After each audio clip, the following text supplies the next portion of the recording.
subtractions to today's agenda? Make a motion to accept. All those in favor? Aye. All those opposed, same sign. Motion carries. Any corrections to the August 30th, 2021 minutes? Motion for approval. Support. All those in favor? Aye. All those opposed, same sign. Motion carries. Well, it's close enough to 8:50. Let's start with the sheriff's department today. We'll go around this way. Had a deputy get hurt while on duty last week. And we're getting ready for a jail inspection again, so. Pretty much all I have. Deputy gonna be okay? Yeah, nothing was broke. He went down a flight of stairs with somebody. So, yeah, nothing was broke. He had a concussion. Sore back, sore hip, sore buttocks. Other than that, yeah. How about the guy that went with you? Well, no, he wasn't hurt either, so, yeah, we both, as far as we know anyway.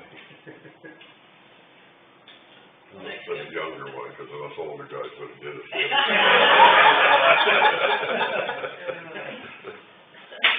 Thanks, Kevin. Recorder. Well, September 1st, we can start renewing snow ATVs and forms, so we've been busy with that, and, marriage applications and documents. Thanks. The business has been pretty good. A month ago, I asked my commissioners if I could adjust my office hours because the afternoons were just dead, either more in the mornings, but it's picked up, so it's okay. We had 3 guys go on a honor flight August 28th, and they thoroughly enjoyed it. They had a lot more eligible, but because of the virus shot business, they couldn't go, so. The last week, Joni Ernst was in East, and her representative came to my office before the meeting anyway. She wanted to know if we had any concerns with the PA. Of course I did, so I shared them with her, and then she said, do you have anything you want me to tell Senator Ernst? And I'm a Republican, but I told her, you can tell Joni Ernst that as far as I'm concerned, her and the 500 and some morons that are running this country should always send to Guantanamo Bay too. They're ruining our country. And she said, you're not the first one that told me that. But, you know, for all those comments, I could have just went out and parked at the moon last night because it's not saying what good. You do that once in a while. Can you hear me? That's good for me. Thank you, sir. Nick. Just busy with parks and mowing grass. Campgrounds have been busy over this last month, and I think we'll continue to until it gets too cold to camp. Other than that, I guess on the education side of things, would like to mention that we do have a 100 Ed online field day on Saturday. If you know someone who is thinking about taking it, please encourage them to sign up sooner rather than later, so we have enough kids and the conservation officer does not decide to cancel the class. And I guess after that, on Sunday, I will be assisting Matt with a program over at Clay County Fair. We will be doing some Dutch oven cooking. I believe the menu includes jambalaya, some cheesy garlic bites, and a dump cake of some sort. And free samples will be given. So, if you want to come over for some free delicious food. That's next Sunday. This upcoming Sunday, the 19th. Where do you do that at? At the Sunholm cabin there, like the DNR cabin. So, How many kids do you have to have? we like to have 10, and as of this morning, we have 3. What are the ages? You have to be 11 11. to take the class, but you have to have the online portion done before you show up to prevent your field day voucher. So if you know anybody who may be interested, it would be great to have more kids sign up so we can hold our class. Thank you, sir. Nolan.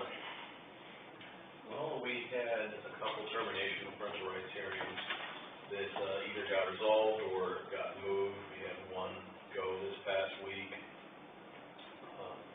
Another one get pushed back for various reasons, in terms of, additional time for the parents to figure things out. So, those sound like promising, cases we've hopefully resolved or will have resolved. Have, several defendants who've demanded speedy trial for the upcoming October 19th trial date. So we'll see where those shake out in terms of resolutions that we're going. And I've got several civil matters I've been working with, various folks here on. In addition, looking at my calendar, and I believe in this October, we have the upcoming Northwest Iowa Law Enforcement Training. That was very helpful in years past, and the board was kind enough to help us out in terms of some sponsorship. Hopefully, this year we can have a few deputies who are able to attend that. I don't believe we had that training last year because of the pandemic, so looking forward to having that as well. Thank you. Auditor. Gearing up for the city and school elections. The deadline to file is the 16th, this Thursday at 5, and then they have to have it to our office by noon on Friday. I told Ed a little bit, I'm gonna have to close that drop box out there for a month. The new law, election law regulations, I have to have a camera on the drop box, or I have to have a separate, the only thing can go in a drop box is just election, and I'm not gonna get another drop box for elections, so we're just gonna close it for a month. So I'm gonna add the paper that we're closed October 4th, and we'll open back up again in November 30th. We just can't accept. And I don't have a camera on that drop box. I might need to look into that. I have some grant money that I could possibly apply for to have the camera on the drop box. But they really want you to have a second drop box for elections only. I don't know who Does that work into the COVID money? There's an additional $10,000 from the Secretary of State's office that I can get grant money for. And I can use that for that camera on the drop box. And then I should almost get another drop box if we're gonna have one for this election. Unless they change the law again next year, but that's what the law states at this time. How much trash have we seen in that Dropbox? 100 people, that's what we're No. And it's, Ernie said we don't have daily mail in it at all. Becky probably will have more this month because of property taxes by October 4th, well, that should be, so she didn't have a problem with me closing it for a month. We'll put it, Alex, in the paper and add on our website, so everybody knows. Other than that, that's it. It's good to see you back. Yes, thank you. Good to be back. Nothing else? No? Sounds like a pretty quiet place to be. Not really, drainage. Well, thank you very much. Who brought next? You're really good. Well, thanks. Everybody help yourself to it, though?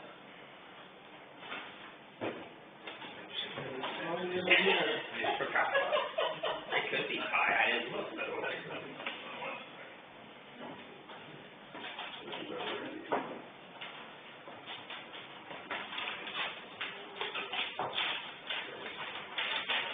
Get into it, huh? I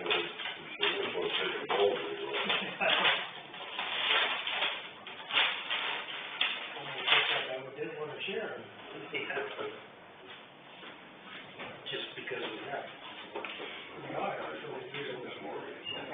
I'll tell them we're done here, and I can come back later if you think.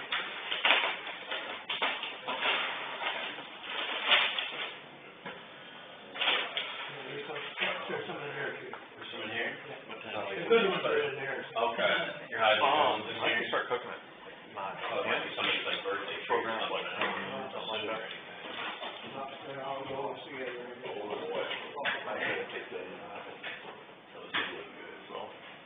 You have to be there the whole time. Sit there and cook and then. I might later. What time do you eat? Around 11. A couple weeks ago, the sugars were down to 13 and I'm gonna find some other report. And I don't do much, I just sit there and stir stuff. And taste it. I don't know, do we, All right, back down the lobby. Show my hand as courtesy, no activity, that decision yet, so. What's that? I'll show my hand, I prefer to see no activity on that, but I haven't yet, so. Amen, all right, let's see how we're doing.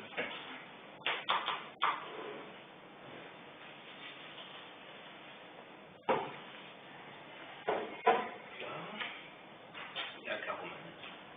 Wonder if that's the Hawkeye Courthouse, we got some new and exciting news.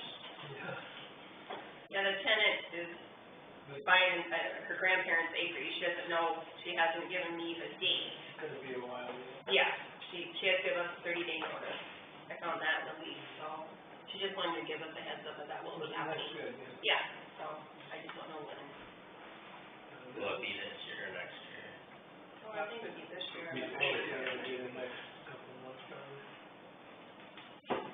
I did reach out to the family, waited longer than I wish I would have, but when I started it, also got further delayed. I finally talked to him yesterday. Son, Mark said that he understands we can really do whatever we want, but we really appreciated reaching out to them and getting their feelings and thoughts. But would like, he says, if it moves forward, there's probably not gonna be hard feelings, but it would be nice if they could have a little further family discussion and concerning that, but, yeah, I think, when I talked to Donna, I don't know if I portrayed it right, she was wondering about the Hawkeye Plank itself, and he did to reassure that no, this is the residence, the house, that is all that's in discussion here, so. But, so yeah, I would assume we wait a little while to figure We'll wait and see after they move out and we'll figure out what to do with it after that. Any comments from Nick on that or not? No? Yeah. What you had from here? What? I think I've made my feelings known. We might have to toss that in with our next job applicant or something. We're gonna require the conservation Free to live there. Hey! There you go. No comment. I'm just gonna sit here. I gotta go back to you. Discuss cable and sanitarian's office. I think Mike, you talked to them about that this morning. Yeah, they're just gonna probably notch a little bit out with the concrete and just run it beside it. And it will not affect the warmth of the window at all. Taking care of it, huh? But, Got it taken care of. Kind of the upper corner then? yeah, about where it's at. Yeah. They do have to take it apart to get the window out and put the window back in, so we'll have to get somebody for that. Or they will, or somebody will. What kind of cable was that? Just around like coax cable, radio. Just radio, okay. For the engineer's office. Are they just gonna shove a piece of conduit in there, around it through, or seal it up with some caulk or something? Not the way it sounds, it's just, that cable is there now, just use that again.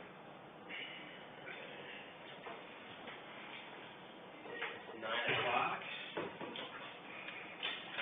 Discuss rate beginning.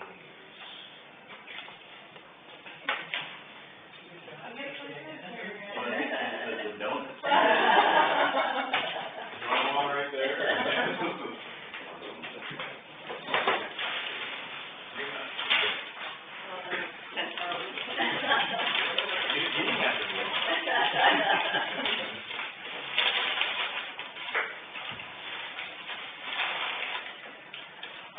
So that will,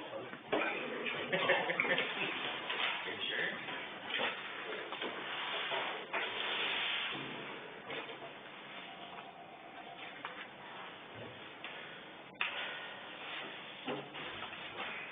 All right, I hope, we were able to get that information to you in advance so you could review. We did provide, this is the last, well, I guess, 10 years now, including the 2022 budget numbers. And you can see the question last time was about the payroll protection program. There was at 83,000, in the payroll protection program. We did not, from a hospital perspective, we didn't allocate that to each department until that's a good question of, okay, if we were going to allocate that this is what would have been the amount. The other question that was asked was what, the DHS COVID stipends, where was that going? So that is included in revenue, and that's included budgeted revenue from, in 2021 and fiscal year 2022. So our fiscal year runs, from July 1 to June 30th. So fiscal year 2021 on here was actually from July 1, 2020 to June 30th, 2021. Okay, so that's the, and then we started that 22 budget, in, July 1 of 2021.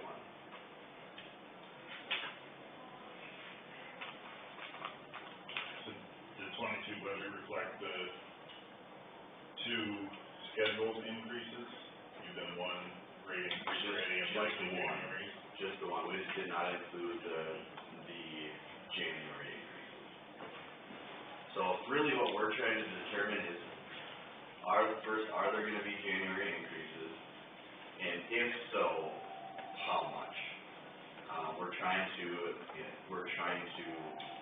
identify what does that look like. The other thing that Holly and I, we in August discontinued any part-time spots for infant 1s and 2s. And Holly, you wanna just talk a little bit about, the feedback that you're getting from parents? Yep, I do have some upset parents simply because they were doing part-time and we had to take that away in order to make it work budget-wise. I do have some parents who are having to pull out of daycare because we had to get rid of the part-time position. What are the purchase services? What are purchase services? That seemed to be a fairly consistent number, and then it kind of dropped off a cliff here the last 4 years.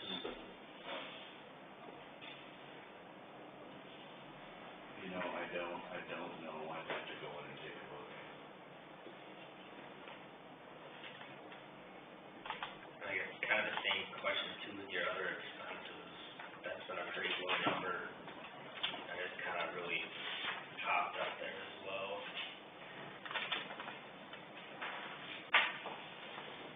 Well, it's really in 2018, you could see the health, employee benefits were the big, hit. And so, again, that is the big expense that we have compared to other daycares, is that we do offer employee benefits.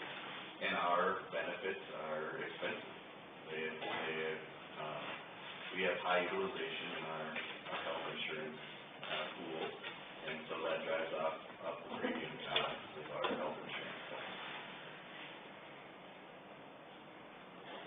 I haven't looked at some of the supplies of the other daycares in the area. What are you guys buying for $45,000 a year in supplies for the daycare? We've got 120 kids, so that's anything from, well, maybe you wanna talk a little bit about food. Yeah. Yep, so we get our food and stuff from US Foods, just to make the room. And everything that the rooms need to day by day basis. So we order all the food through US Foods. We do a snack, lunch, we purchase meals from the school, so all of the meals that each kid gets every day is from the school. So that is a purchase service. Maybe, I don't know, I guess if we wanna go line item, we can go through all of the costs associated with operating. So did it double from 18 till now because of more kids, or cost of food? Did what area double? The supplies. I believe some of the purchase services shift to supplies. They're just allocating those differently.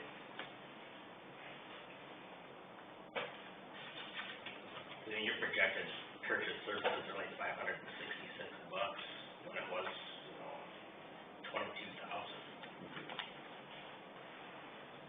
So I'm just not understanding where you're shuffling all that around to.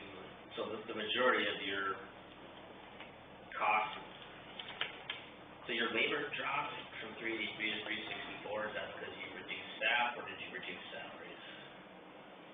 That, I think it's primarily because we had a ton of overtime, last year because of staffing issues.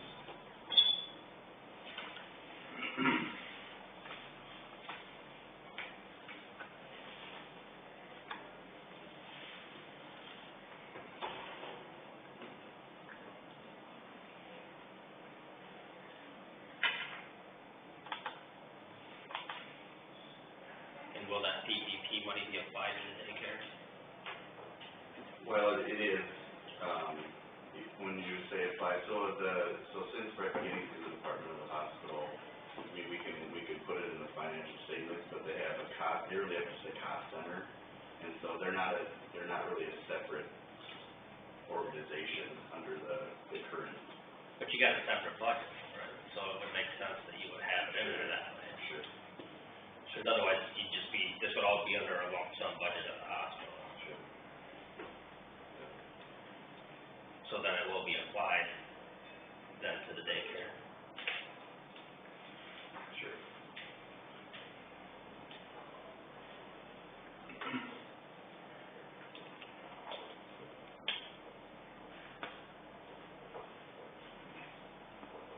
So when you make a profit on it with that PPP money or the other odd year that you had in there where it did make money, does that profit carry over into next year, or does the profit just go back to the hospital and you start out at zero? Well, it's, so the start over again. So, Bright Beginnings, I think we start at zero every year. We've included all of the losses within the hospital budget. So, we've subsidized those every year and started the budget at zero.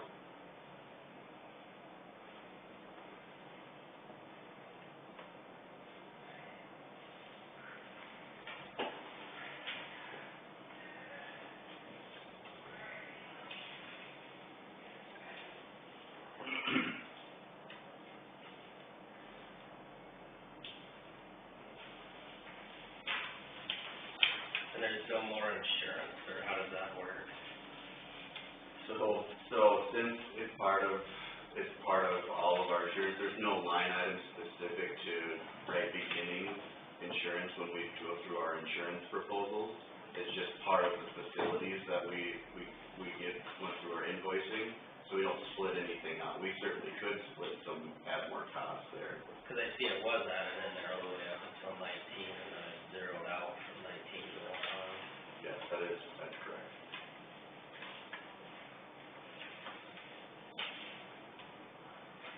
And again, we don't, for my time, our CFO's time, our human resources time, hiring employees, we don't apply any of those costs to Bright Beginnings. So again, this is just Bright Beginnings operations, not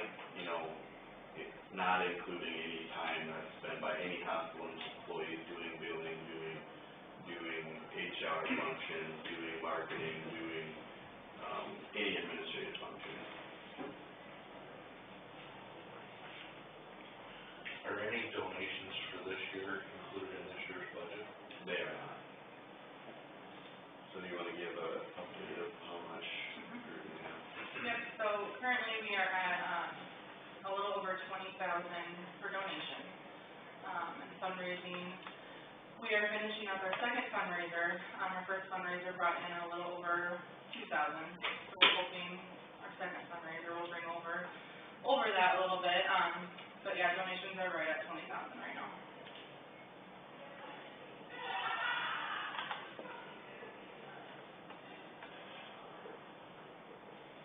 I'm sure looking at a 37,000 loss for next year.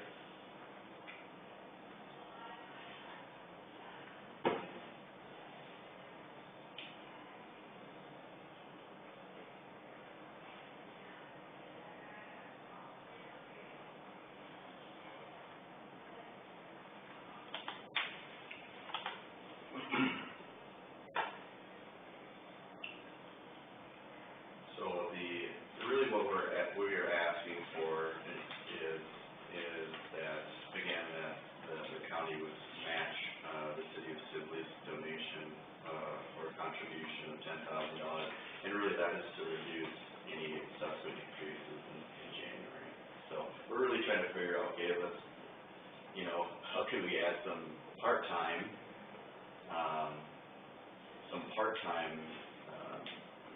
spots for infants, 1s and 2s, so we don't lose families and while also being able to be close to a break even. So that's really where we're at. So it's really, by you contributing, you're reducing that amount, the increase that may come in January.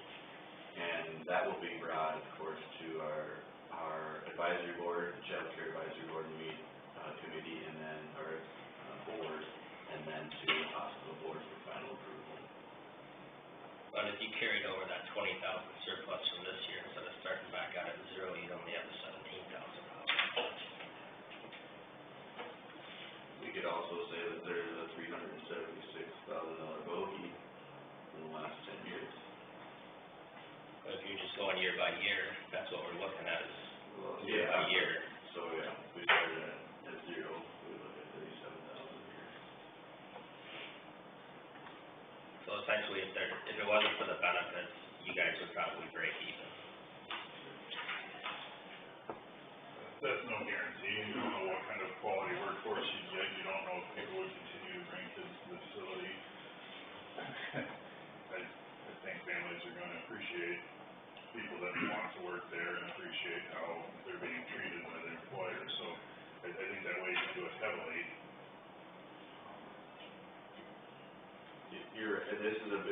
That's a bigger conversation, because, again, that is an opportunity down the road. Because if you look at how the rest of the daycares around this area are run, there's nobody getting any benefits.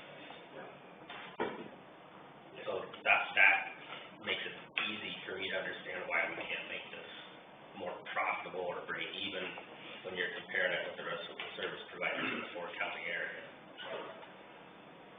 Yeah, and that's really, you're right, and that's what's driving up the rates.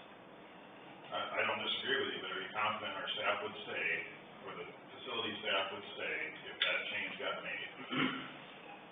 If not, we're gonna have next to nothing available for daycare. Well, how do the rest Be of like other counties, how do the just like rest other of them places. Well, I don't see them popping up to try to compete, so I'm concerned about the loss we'll face by forcing a change like that. I get what you're saying, but I don't know that I like the picture of what could happen if. I think we get better care to this. So that is, in order to do that, and again, that's been a conversation of it, that would reduce the expenses at right beginnings. But that process will probably take 6 to 12 months. So again, today we're talking about, let's try to keep the prices down, but Ed, you're right, in the long term, that's a viable option that we might have to look at. I don't think a turnover would you have in employees. Well, so here's the other piece, is that, we're trying to do research right now to identify, can we still offer some benefits, right? Can we offer benefits that would be realistic for a child care facility? They might not be the same, long-term, short-term vision, dental, all of those that we currently provide, but there would still be some benefits. But again, with an unemployment rate of less than 3, I don't know what it is now. 2.6 in March or something like that. It's difficult to hire staff in the first place. So we're able to keep staff because of the benefits, but yet the benefits are an area that's costing and driving up the prices. But I also do think, yes, we have quality staff that have been there for 20 plus years. years that you don't see that at other childcare facilities. It's probably a discussion at some point it's gonna have to be had, because if you're trying to right the ship on this thing, and then I don't know where else you would cut out of there to make up cost savings, since everything else looks to be pretty closely aligned with other stuff except for that. I mean, that's your only other area to cut from. And that is something you don't change overnight. And that's really what, so we did a analysis with First Children's Finance, out of Des Moines. We work with other facilities, you know, George, Sioux Center, Rock Rapids, all of the daycare facilities. And I mean, that was their recommendation initially, but we didn't feel comfortable, the hospital board didn't feel comfortable doing that because of the curve. We would lose daycare. We would have to shut down rooms for families right now if we did that. So I think maybe there's a strategy long-term that we can figure out something to continue to provide some benefits, maybe not the full array, but, Well, if you cut 25%, that would just about cover your break even. Cut the benefits by 25%. I think for right now, I would make a motion that we just fund the 10,000.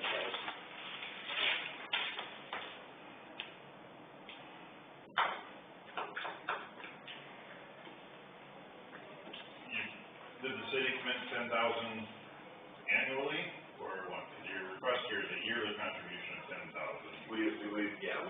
we would like, of course, we'll come back annually. The city committed, I believe their commitment was for this year, this budget year. And then, we'll go back in for the next budget year.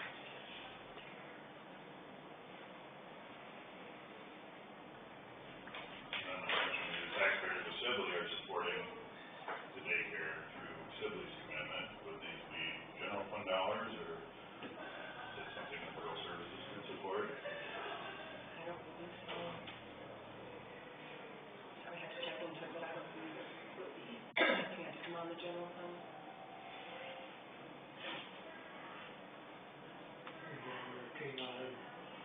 Yeah, it would always come out of the general fund. When was the last time that you donated? It was like $2,000. And this is several years. 18, yeah, something, I can't remember, I looked at it, but I don't remember. The last time Janet was up here.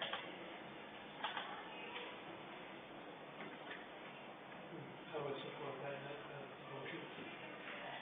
Are you talking this fiscal year?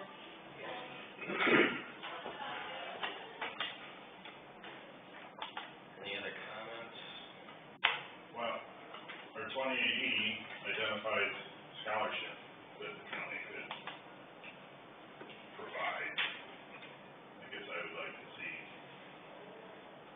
development of that, and Was that for Head Start, or was that for daycare? Osceola County shall contribute A, assistance in site preparation, B, scholarships for children who do not qualify for Head Start, subject to meeting applicable qualifications and available funding.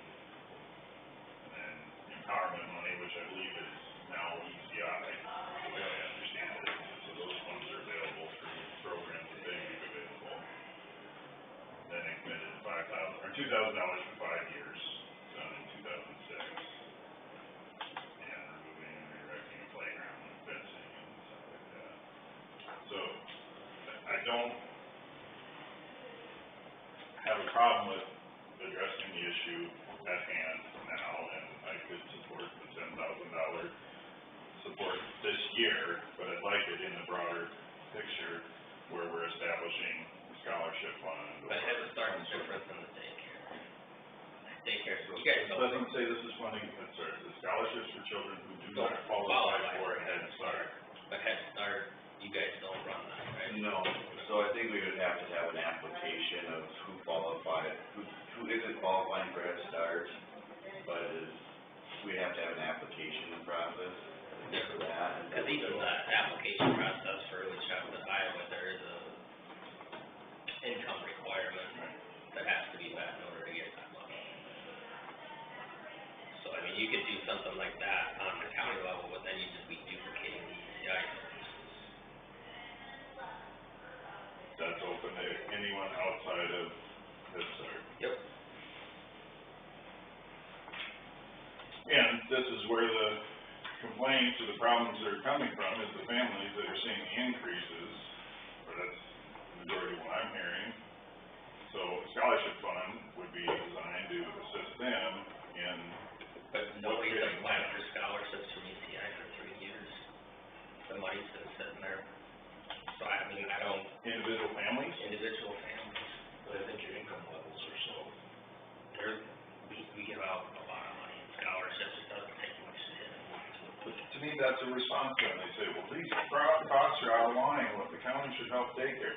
The county's helping daycare by a scholarship available, here's where you go. And the scholarships are directed by the daycare providers submit those for the preschool kids to ECI, and all the associated paperwork with them, they round all stuff from the parent, we pay them in. Who's that ECI? Aaron Single. I don't read this to say this has to run through ECI. This would be a set, I'm saying. I'm just saying let's you're create a duplicating program. a service that's already available that nobody's taking advantage of. Okay, so then the dollars won't go out, and we could reallocate them directly to the daycare then, I guess. But this is what previously this board has agreed to participate in. We're not handcuffed, we're not tied to it, but why don't we do what was already considered before we start going down the Because different what you're talking roads? about has nothing to do with the Head Start program, it has nothing to do with the daycare. You're right, I'm not talking about the Head Start program. That's just, in my reading of it, a way to identify income levels that would be eligible for it. I'm guessing, I don't know, I didn't dig into that, but I'm guessing those that qualify for Head Start probably have support available for daycare. Well, then Aside apart from day. they qualify for the ECI money then. Okay, so those that don't qualify for Head Start, that are still using daycare, would now have something that would be available to them to utilize and achieve daycare for their kids. I'm just saying you're duplicating a service that's already available. If that's the way you wanna set it up, I don't know why we would set it up to duplicate a service that's already available. That's my question. And we're making it available to people that can't use that service. That's exactly what that's for, at ECI for daycare. So, I don't, it's just, yeah, it's a duplication of services. Could we, why don't Holly can review, you know, what the ECI's income requirements Yeah. are, and then, you know, maybe we can discuss, okay, where are people missing in that area, or why aren't people accessing these funds for those things? What, annual dollar amount are we talking for families that are seeing an increase About $1,000 over the year? Well, the last Per child. increase per child. Yeah, and really, you know, the child care income tax credit, you know, will cover that in the short term, but in the long term,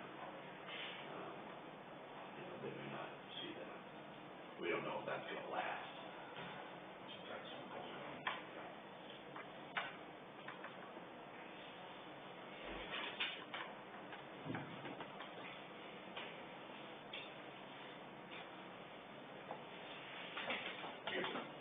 I hear what you're saying about duplication of services, but if the people aren't utilizing it, how are we encouraging them to utilize it? Do they know? Do the people, yeah. I don't know why we're the only one that quit using the service in the last 3 years. I don't know why our county is the only one not participating anymore. Well, now those families are running fundraisers to try to offset costs rather than turning to those, so how do we get that word out to them? How do we? That's the job of the director of the daycare. They're the ones that are provided with Isn't all it? the service, that's how it works with all the We rest should of have an interest in all of our citizens and the quality of life and the fact that good quality daycare available. Where am I gonna find out about that? I'm gonna find out about that when I drop my kid off, the same as all the rest of the places where I drop the kids off. They go, I can't afford to pay this much. Well, hey, your that's where they find out from, is at the facility. Are we giving the facilities the information they need? Yes, oh yeah, they have it all. But if we're getting emails, if we're getting calls from parents, are we saying, hey, ECI funds are available for scholarships? If the county had this scholarship available, you go to the auditor shop, you go wherever, and you get an application, and We don't run a daycare, I don't know that we wanna get into a micromanagement program of it, but sounded like some of the questioning was moving in that way. So I'm trying to figure out what we can do to support it beyond just, we need money again, here you go, here's money. And the scholarship is a way to help our citizens in achieving daycare rather than going right directly to the daycare. No matter how we do it, we're not gonna fix it overnight, but I think if we help them out now and get some time to do the research. And that's what takes us some time. Do you know, Holly, do these families know about this, these scholarships we can apply for this money? No, I don't think they're aware of it. No. I mean, if they were, I feel like they would be taking advantage of it. there's a website for ECI with all the information on it as well. And Erin is more than happy to assist, like she does all the rest of the daycares, with that information and helping get that money out to the kids. I would ask for a friendly amendment to the motion for the one time, is this a one-time, or a one-time gift? That would the daycare be instructed to inform families of the ECI scholarships available and the Next year, we can see, how's it working, are they responding to it? But I'd like this consideration to be done in January when we're budgeting, Yeah, be a lot easier. and give me consideration going into the next fiscal year then. So we can come back in January. Yeah. Or have a request presented prior to our budgeting workshops.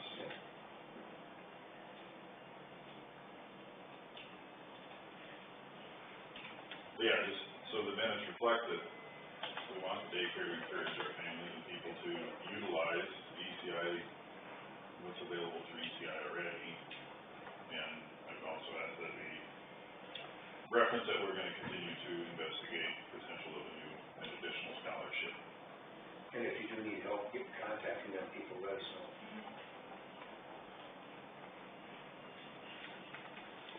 If I contact them, will I know the income levels?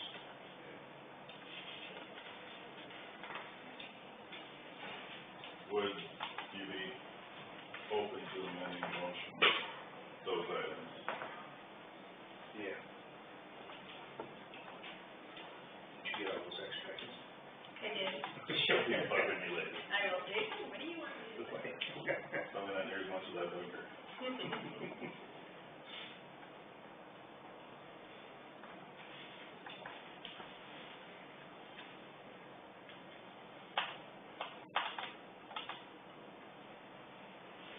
You got that all figured in there, so, I think I do. if you wanna read that back, I mean. What's a Schulte, to give $10,000 to daycare for current fiscal year. Jake's amendment to the daycare to instruct families to utilize the ECI, and then reference to additional, and then look into reference to additional scholarships for future. So I know Robert's Rules of Order here, can that be a friendly amendment, or do you take that as a motion by me to amend it? Yeah, we haven't voted on that one yet, No, so. I can change my motion. So the motion here is made would be, Yeah. just clarifying. That's what you seconded, wasn't it, right? Yeah, absolutely. Then that'll go on January, is when that'll go, or will that go now?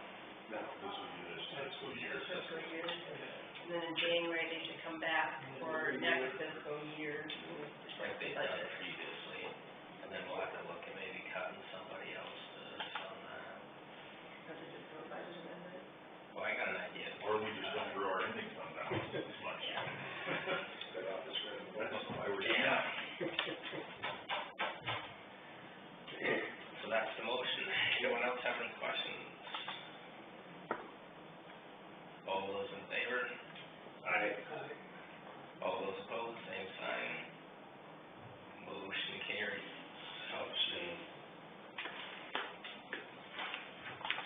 guys. Thank you. Yeah. You know, And then, when you guys come back in January, maybe, get a little more info on how we're gonna do what we can do to cut the costs.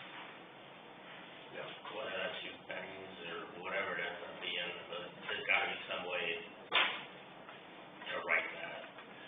Yeah, well, we know the way. Well, I know the way, We're going, if cause we're that was gonna the do recommendation from the state, was to do away with that in order to make that thing viable. But that didn't take into account the childcare needs.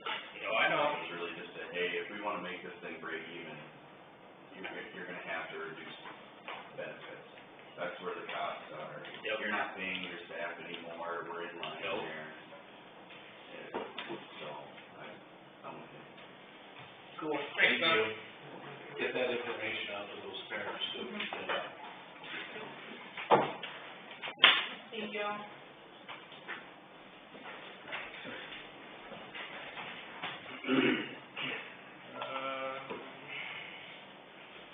No more timed items, so we can just go ahead and nose down through. Oh, if they need a break. Not just yet. Discuss four-way stop sign at the intersection of 180th Street and Pierce. So that's north of, Yeah. okay. That really wouldn't even be a four-way, I don't think. Freeway? Because that road going west. Okay, so then one email, so kind of by, that's like where Heather Marco lives, where Gary Christensen used to live, is that right? That's the other one. No. No, you're right. The one idiot is the blacktop now. Yeah. But I- it's two Oh, it is. interchanges, two overpasses. Yeah, so that's it, we're not talking there. Oh, 160. This is So what we're talking what One he- eighty, that was on, so was that, That'd be down there, wouldn't it? No, that'd be by Marco, Yeah. by Heather Marco, right? That isn't what I was talking about. Okay. I was waiting. Okay. So we're talking one more, Actually, 2 miles from that one, right? Yeah. Go out past, switch back to January and angles around. okay, The first intersection you come to before you cross the bridge, either going east or south. It's up Would be in the- Jeff. That would be the intersection. Which intersection, what number? I'm talking to the one from where they're building the Quick Start, 1 mile away. that's On what, the gravel. is that what we're supposed to be talking about? That's what I. No, but that's what was on So the, that's 160. written down on my agenda. So it's 160th and not 180th, Well, that's what it should be, I think. okay? Okay, I, 180th would be south of Jackson, Yeah. wouldn't it? Or we're talking north of Jackrabbit. Yep. I didn't, And Jackrabbit's on it, 70th, so we're out. Alright, so it's 160th in Pierce. So they wanna put, someone wants a stop sign put in there. yeah, 'cause see, they're coming off of Highway 9 now, instead of going away to 60, and they're coming right down that, just about like the Tyler Avenue deal there. And they're coming right through there, and they're really, they're getting trucks and a lot of traffic going through it, they're trying to possibly slow it down a little bit. Mike won't be here today, so. I would request that we table it to the next agenda, so it's appropriately identified as an engineer's office. So here, before. This is if somebody in the area saw that and didn't realize it was a corner by their house or whatever. I didn't realize it either, I didn't catch it. I'm good with that. so it should be 160th Street, Yeah. not 180th. Okay. Move it to our next Yeah, agenda, that's not- identifying as 160th. I'll second that. All those in favor? All those opposed, same sign. And it will probably be a 3-way. Why? Could be. Unless no one's successful and we get that interchange opened up, or that grade I intersection. just make that call to one of the project engineers in the district and waiting to hear back. I'll call again later this week, I mean, I didn't know to do that. You could leave it 4-way with whatever's going to be. We'll always stop, and if it opens up. There you go. Yeah. Sorry, I didn't catch the street. Motion carries. Resolution 4. Did we already do one of these to Coastal Road? This is that is the gravel road. Oh, okay. to the west of Quick Start, they're gonna, take 600 feet of that, I guess. And it's gonna be closed for 2 months, engineer's office told us. Then we don't need us out then. They wanna keep paving, they can do it. I would take a, For 2 months? That's what the note says, 2 months. It's gonna take all day. probably have to reshape that part of the road in the back, or They have another way out of there. The 600 feet will just go to the end of their property line then, probably, and then.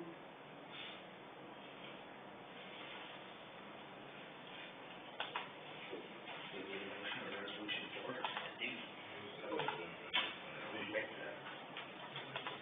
Mr. Shelby, Right. Mr. DeBoer, Mr. Vando, Aye. Mr. Elmers. Aye. I vote aye. Motion carries. Resolution number 5. Okay, another temporary road closure, And that's like Big John's over here. They're 1,200 gonna- feet south of 170 at Rock Hollow. They're gonna do that bridge. They thought they were gonna do it, they thought they were gonna do, we were a joint project with Dickinson County, and they thought they were gonna do Dickinson County this year, and ours would be next year, but it's reversed. Ours is this year. Oh, that's the reason I hesitated on the resolution for it, just, that was for a sanitary sewer line, not the paving. I know, I got this from Sarah, but temporary closure section. We'll have to put the sewer line in and pave Yeah, I understand that, but it's just, as long as we did it right, I want water supervisor and power authority temporary closure section of the road by homeowners resolution, construction maintenance or natural disaster. County Why has look at determined it. No. all sanitary sewer line has quick start, drive, site. I guess it's what we're doing. Is everything correct then, or not? Sarah did, I don't know. I didn't look at it that. They gotta cut the road open up, sanitary Yeah. sewer line, unless they're not. I'm assuming since we're paving it, they'll probably continue to run it. I can ask her. It doesn't, whatever, I just, Yeah. it doesn't say anything about it. Yeah, it may not be the pavement portion of the project. You're right.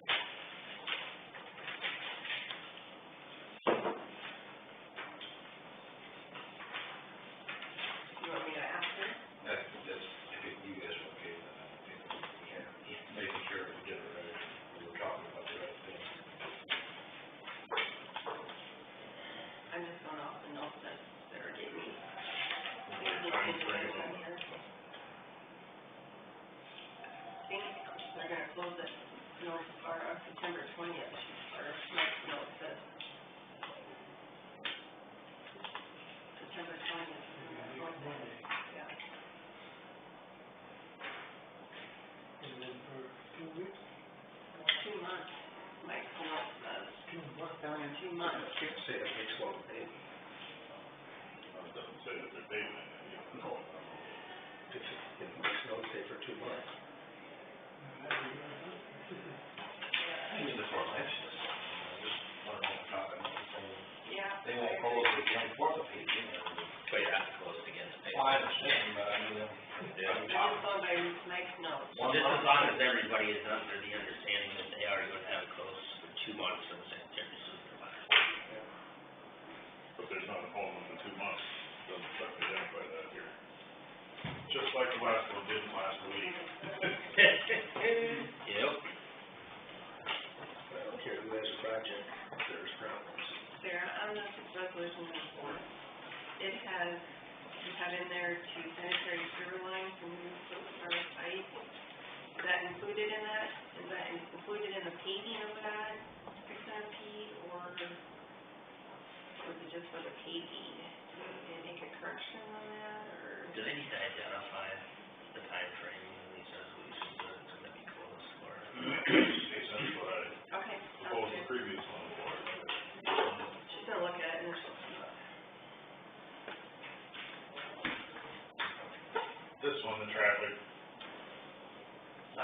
problem is most notable for one residence, which is not anything I enjoy, but to me it's far different than multiple businesses that have significant detours that have access to them.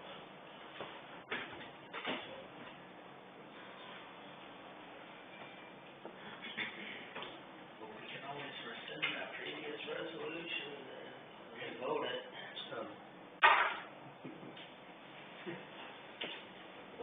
I'm content with more of a time frame on this one because it's a lower traffic roads, you know, addressing fewer properties, Okay. but, On resolution 5, that's the bridge. Yep, my big job here. How long is that gonna be closed for? I'd like a time frame on this, to take care of the bridge, and there's no way you can do anything about it, but. It just says the 5-lane will start October 1. Open ended. Yeah, that's what Mike's note said. What do you think? No, we can see it October 1 approximately. He told me yesterday, he wasn't expecting this to be done this year. No, next year, so it's a total shock to him. So good thing you caught me before I changed the agenda, Mr. Lynn. I'll make a motion for a resolution, number 5, 2022. Any way we can, get a guarantee from the railroad that they won't block off access to that portion of town if we don't have that road open? You got a hold of it. Cause that day, that would've been detrimental if there was an evacuation order and that road's closed. Across the track. They can pass it on there. That's fine. You know, it's an evacuation order, but you don't have to leave. Because he went closest to the whole deal, he didn't leave.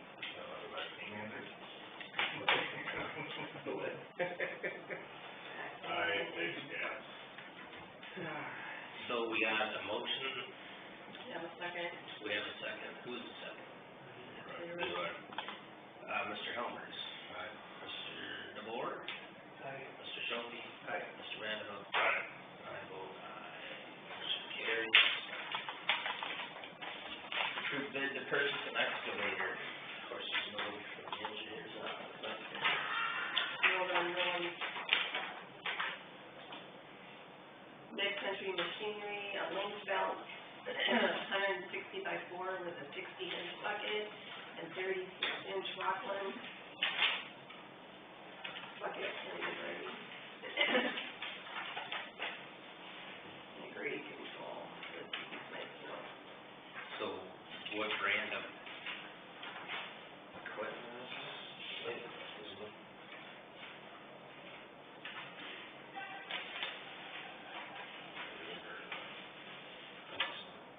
That's the brand. Yeah. Just a Mid-Country Machinery. Suggesting.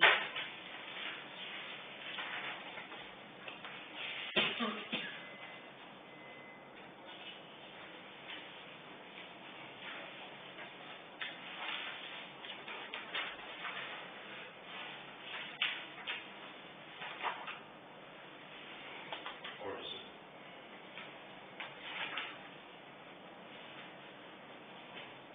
From Matson. 31 inch.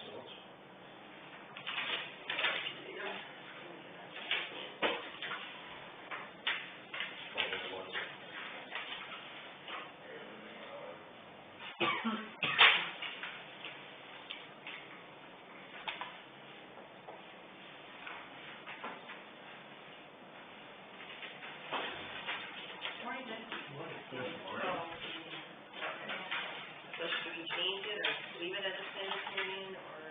No, I think that when Mike filled it out and gave it to Scott, it just changed, so it should say paving to include trim sites. And what the notes Mike left yesterday said that, it'll open when the main line paving is done, so approximately 2 months, they said. So that is for the paving, Yep. Thank you. that is what all sides have voted for, paving. Yep. And there's notes here, it says, will open when main and paving is done.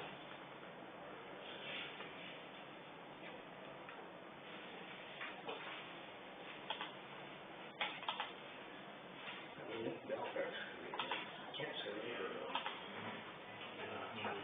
Eddie? It's got one or two of them. They're pretty decent machine.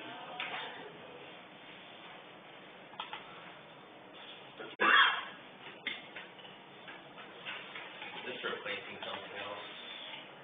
Or are we just adding? Did we, discuss adding that? I couldn't tell you. Seems to be, when we were upstairs.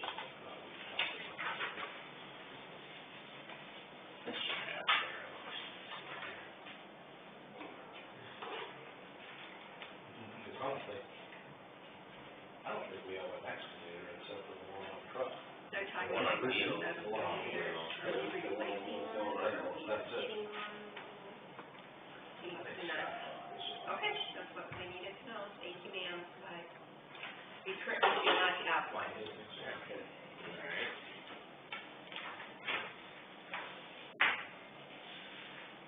I'd be willing to go with Mike's recommendation.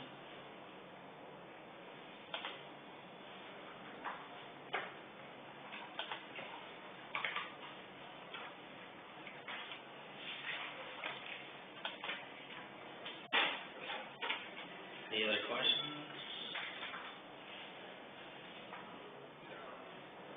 Oh, looks like superior warranty on it.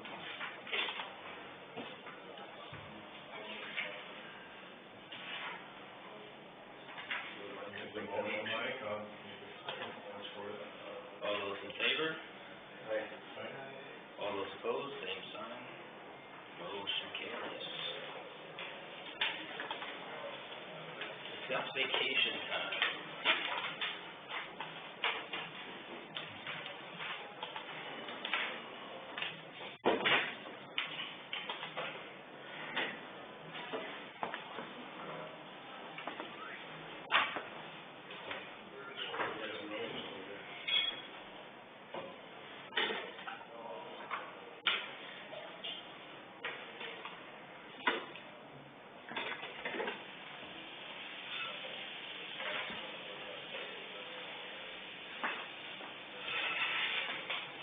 We discussed notification. So basically, the gist of it is that, when I hired Jace, I told her and I told the other three finalists for the position that if they were hired after 90-day probationary period, I'd give them 5 days vacation.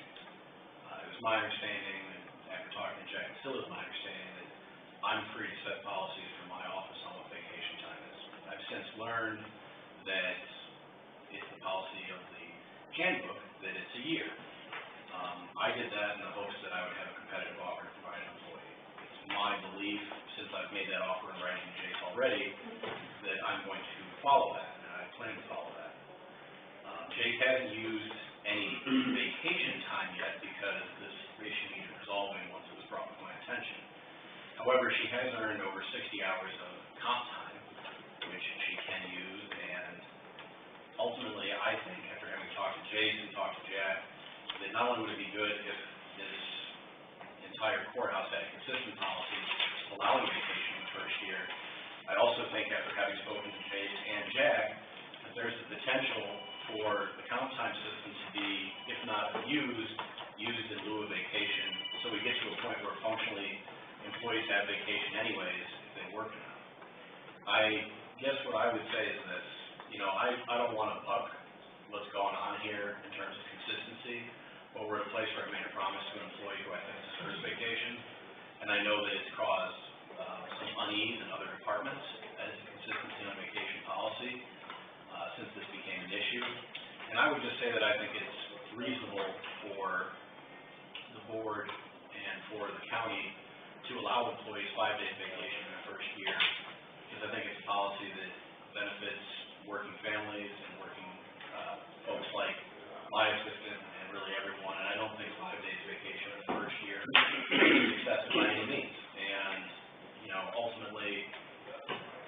think that's something that could easily be addressed and would make, I think, our employees a lot happier and reduce some difficulties. Again, it's not my intention to make things difficult, but I've made a promise to an employee who I think deserves that amount of vacation, and I intend to keep it. I don't want to make things difficult. That's kind of just where I'm at, so I figured I'd come to the board and try and resolve this inconsistency. I guess what it boils down to from talking to Jack, the handbook applies to everybody, and it applies to your employees as well. It's your responsibility to know the handbook when you did your hiring, and you didn't have the ability to offer that up. So, I'm gonna stick with the handbook. If you wanna talk about what we need to do going forward, if you guys wanna change it, I'm open to having that discussion. But as far as it stands right now, those are the rules that were in place when they were hired. And I'm content sticking with the handbook because that's what everybody else got hired under. And again, it's my understanding from talking to Jack that I have the ability to set policies for my office, and, again, I'm not here to make things difficult for the board, but that is, Jack and I's position, that it's my ability to set policies for my office. Not that So, close. the question I have is she a county employee? Yeah. And should follow the county handbook. I was just trying to think, every job I've ever had, I never had vacation the first year. And that's fair enough. I think that it's realistic, you know, in terms of what we have now and what reality is for folks that have families, folks that, you know, have a need to take leave within their first year. And I don't think it should have to be unpaid.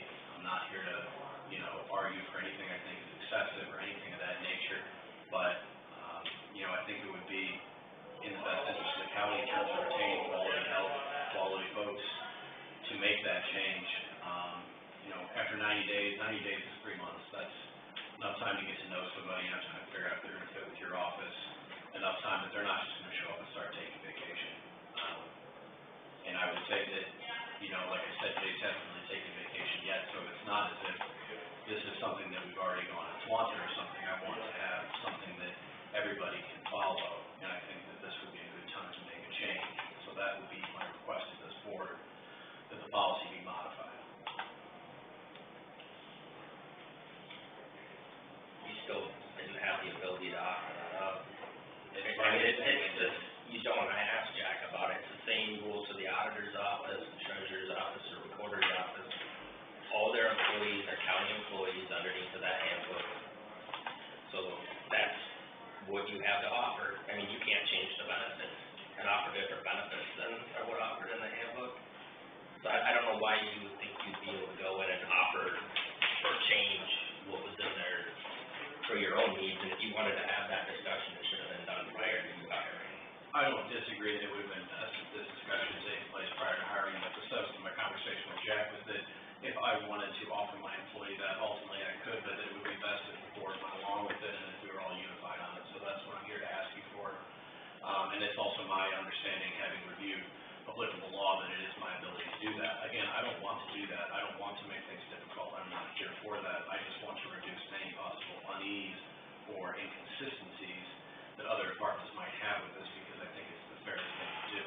And I suggest you talk to Jack again, because I've already had this discussion with him, and the handbook is what governs what everybody gets.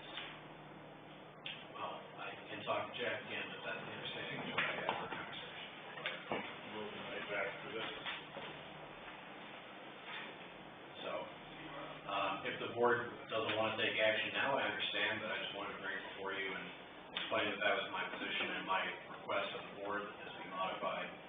I don't think it's unreasonable to change the policy. I don't think it's excessive vacation. I think a 90-day probationary period before somebody's eligible to take paid vacation is reasonable. And I think this is a policy that reduces difficulties for folks that have, again, working with families, people that have children, people that have folks to take care of. It avoids situations in which they have to take unpaid leave to take care of things they need to take care of. This isn't about letting somebody have all the vacation they want the first year they're here.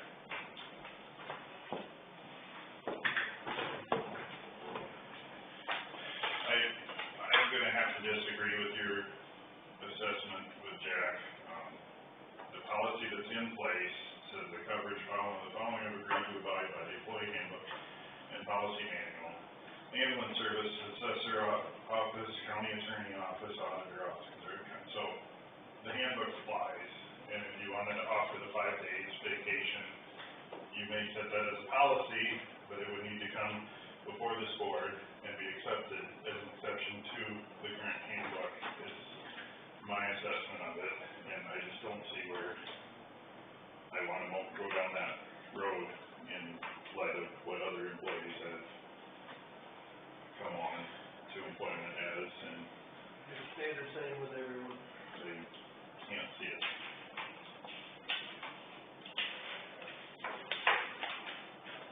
Discussion can be had about changing the handbook, but I just don't think there was room to offer something outside the handbook without additional approval.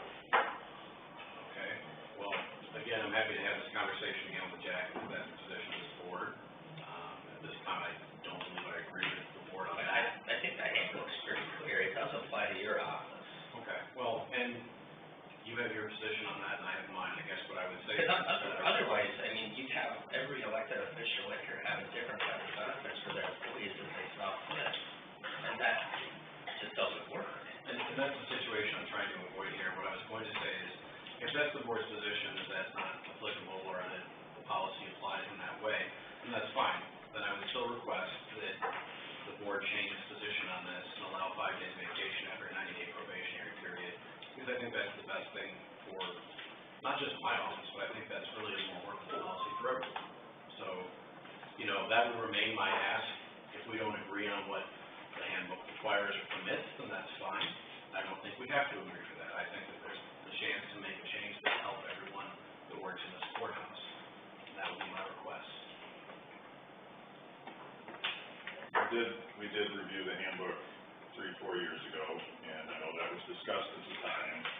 I don't recall any offices really saying that it should be changed. It was kind of common practice in other employment that you don't get vacations first year. I've not researched that in depth.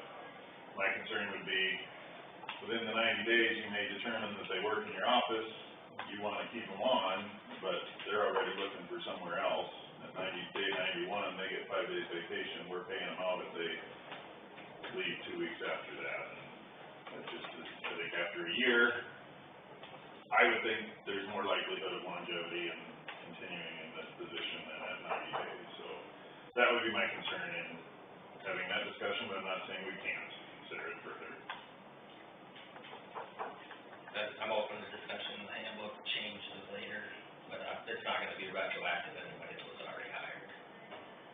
It'll be for any new employees that get hired.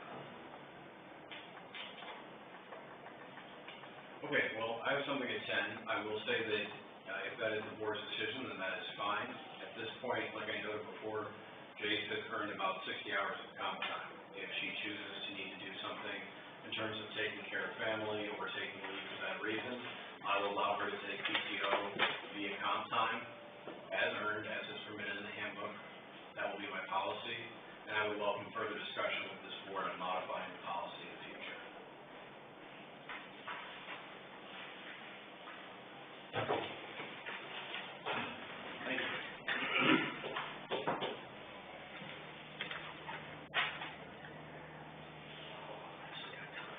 All right, ready? Any other questions or comments on that? All right, moving on. Approve ambulance write-off. How big is this one? Your packet, $200 no estate. Yes, ma'am. No estate. I'm returning this to Sheila before her nerves get, with the official one. Yes, it says no, patient deceased and has no estate.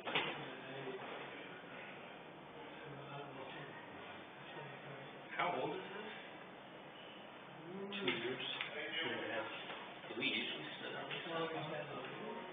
Yeah. Yeah. Wow, 19, so 11, 16,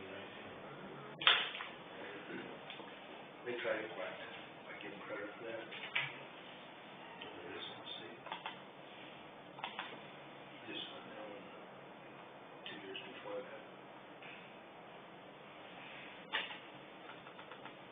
much is this for?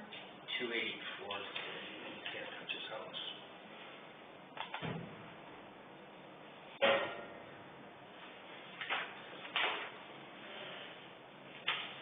Okay, so whatever. I'll make a motion to write that off. Second that, all those in favor? Aye. All those opposed, same sign. The motion carries. Oh, and one abstention. Two. Oh, wait, 2 abstentions. Okay, got that. Everybody related? You guys all related? Learn something new every day. It's been a good day, huh? Yep. They're all in good mood. And my mom said it worked. There's a lot of Joneses, and I'm not related to any of them.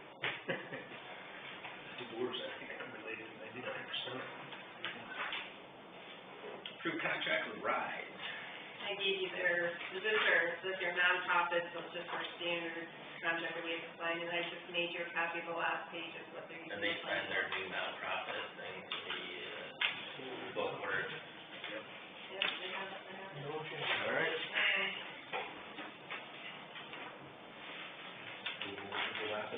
Yep. All those in favor? Aye. All those opposed, same sign. Motion carries. Approved contract with CASA.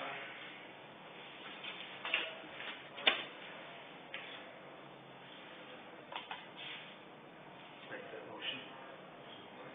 All those in favor? Aye. All those opposed, same sign. Motion carries. Consider an approved National Voter Registration Month proclamation. It comes from our auditor, I bet, because they want more to do. Not really. This is the Secretary of State's office sent an email, and they would like each county to be involved in this National Voter Registration Month, and I have a, notice I'll be putting in the paper next week, the board approves this.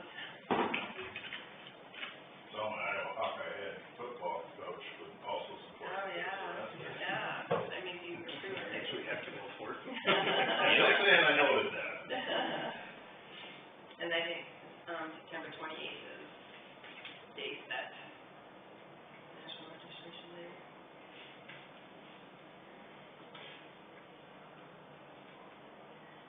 I'll take a motion. I'll make it, I'll let you determine why. I support this. All those in favor? Aye. All those opposed, yes, aye. Motion carries. The Hawkeye team was pretty good. That was pretty horrendous. Approved resolution number 6. You know, a couple years ago, we had to have a county seal on our ballot, and then I had the treasurer's office on it. Well, now it has to be the official county seal of the county. They change the law. So this is the county official seal. I know it's not the most, Couldn't you add some cool pictures? well, you can, it's just gonna cost, $500 or $600 to do it. I gladly can do it, but now I'm changing it, so the city ballot has an official county seal on the ballot.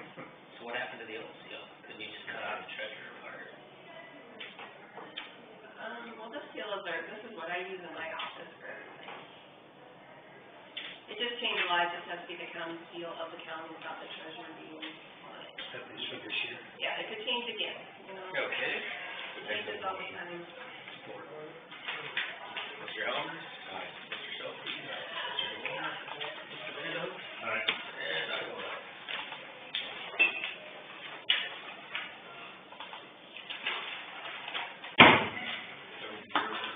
Review and approve conflict of interest policy. This is the same thing we do every year, correct?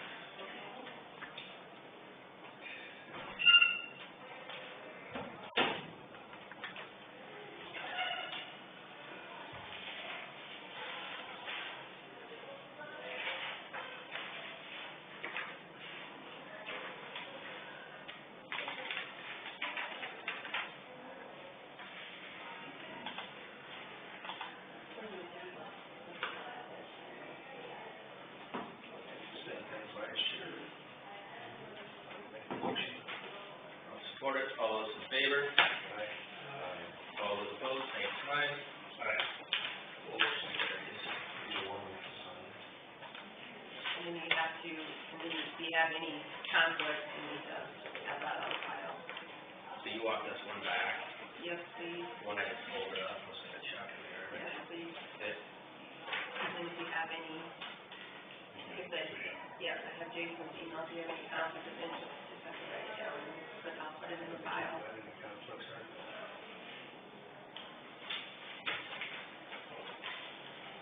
I'm not a part of the hotel anymore,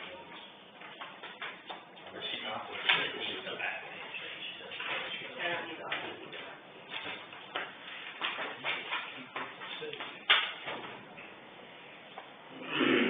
Discuss drainage district 15.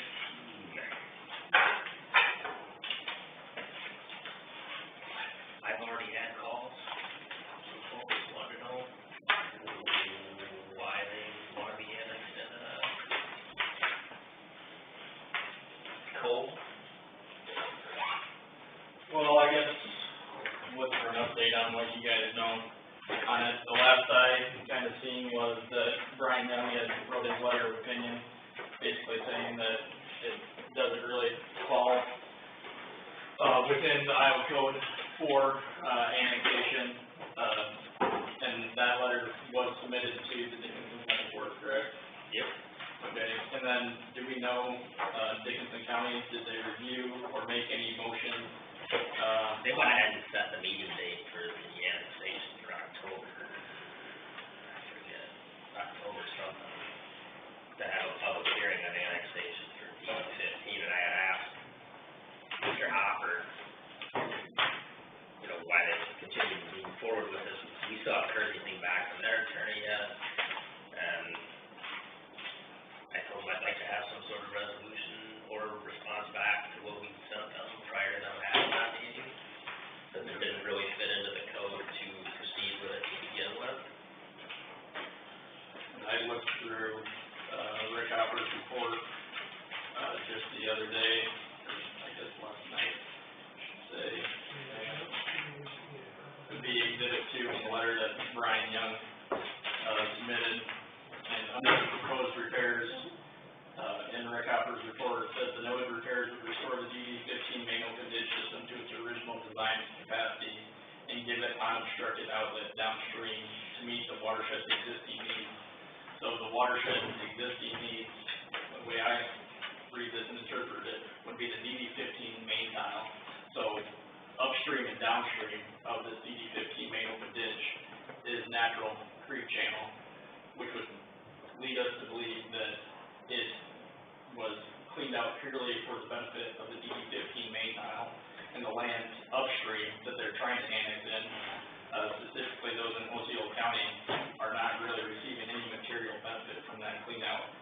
So the ditch is about half a mile long, a little bit longer, and the two drainage districts in Osceola County that are involved are DD-1 and DD-25, with the DD-1 outlet being about 64 feet in elevation higher than the DD-15, top of DD-15, and it flows about 4.4 miles through Open Creek, or natural channel, and the DD-25 outlet has about 70 feet of elevation to the top of DD-15, and there being about 3.9 miles of natural channel to get down to the top of the DD-15 outlet. So I guess with them proceeding with the annexation, if they haven't made any changes to their annexation report, still recommending annexation of these lands in Osceola County, the only thing would be that, you'd want to just make sure to resubmit an objection, and they'll need to hear that at their, official hearing. Right or wrong, I thought we got an email about Dickinson County setting that public hearing and finding it right now, but I found it in an article online. I think I sent it out to the board. I never got any notice from Dickinson County about that it was on the floor of the voting. Yeah, and official notice for like annexation, that type of thing, I believe should be going directly to the landowners, and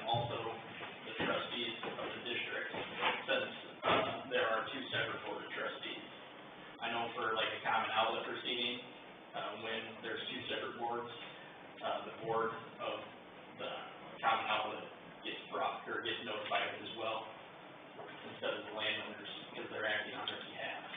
So, I believe that the board would still be able to file an objection on behalf of the landowners, DD 1 and DD 25. The landowners outside of those, that are in Osceola County, should probably be filing their own objection. Because those two districts do not completely encompass the land that they're looking to annex in Osceola County. But as trustees of DD 1 and DD 25, you guys should be able to file an objection on those landowners' behalf. Well, now at ISAC, I saw the county board chair, and whether I should have or shouldn't have, but I said, I still haven't seen where you guys would explain how the lands that are being annexed are receiving benefit from this. I understand that you say your legal counsel says you have the legal authority to do this, and I understand that, there's a process they go through, but you've identified that they haven't shown where the benefit is. And I said, unless and until that, we're going to be opposed to this, and we aren't gonna limit our options on how we oppose it, even if a lawsuit needs to take place, so. I have to speak out of turn, and I said I don't have the authority of the board here, but that's my opinion, is we need to take all steps that we can. I asked Rick to show me the benefit, and he's like, well, you'll have to wait till after it gets annexed. I'm like, that's not how it works.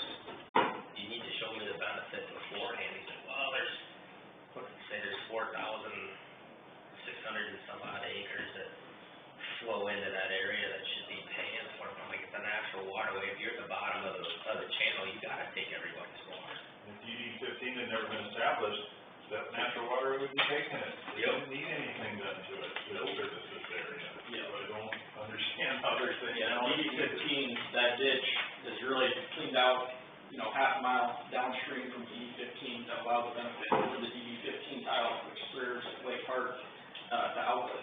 Other than that, there's not really any benefits to land upstream. Rick can't show the benefit. I've asked, and he won't provide anything showing what the benefit is to landowners, other than the fact that the water all goes that way. Yeah, and there is certain wording in the Iowa Code that discusses about, it uses the whole open ditch in theory, because it does flow through the top of it, but as Brian Young says in his letter, there's no material benefit that is shown to these lands. It's not gonna help them, I mean. No. So I don't know why they should be asked to pay for it. So I guess before the October meeting, if I don't hear anything back. October 12th.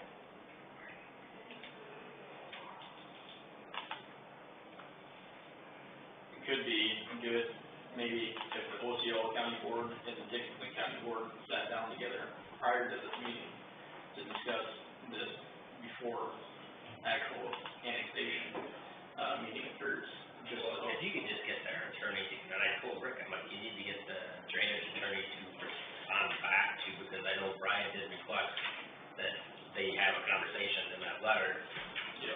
That he replied back to him, and there's been nothing in the way of conversation to come to a conclusion. And with this annexation that they're proposing, they're more than doubling the size of the existing DD 15. And you would think that at the time of establishment, if they wanted those lands to be in, they would have brought those lands in, and those lands would have been, if they wanted, they would have been requesting an improvement of that drainage channel further upstream to benefit them.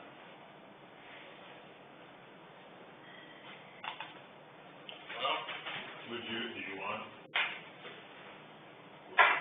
accept a motion to submit to the Dickinson County Board at the public hearing that's been set? That's not the wording I wanted. Submit the letter from Brian Young at the public hearing on behalf of Drainage Districts 1 and 25. I'll go over and read it. Drainage meeting? Yeah.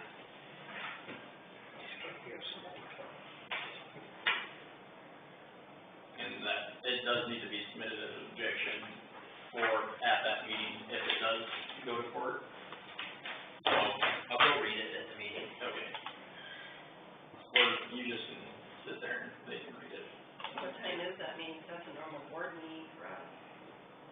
October Well, we twelfth. haven't set the board schedule yet. Yeah. That's our schedule to address that is.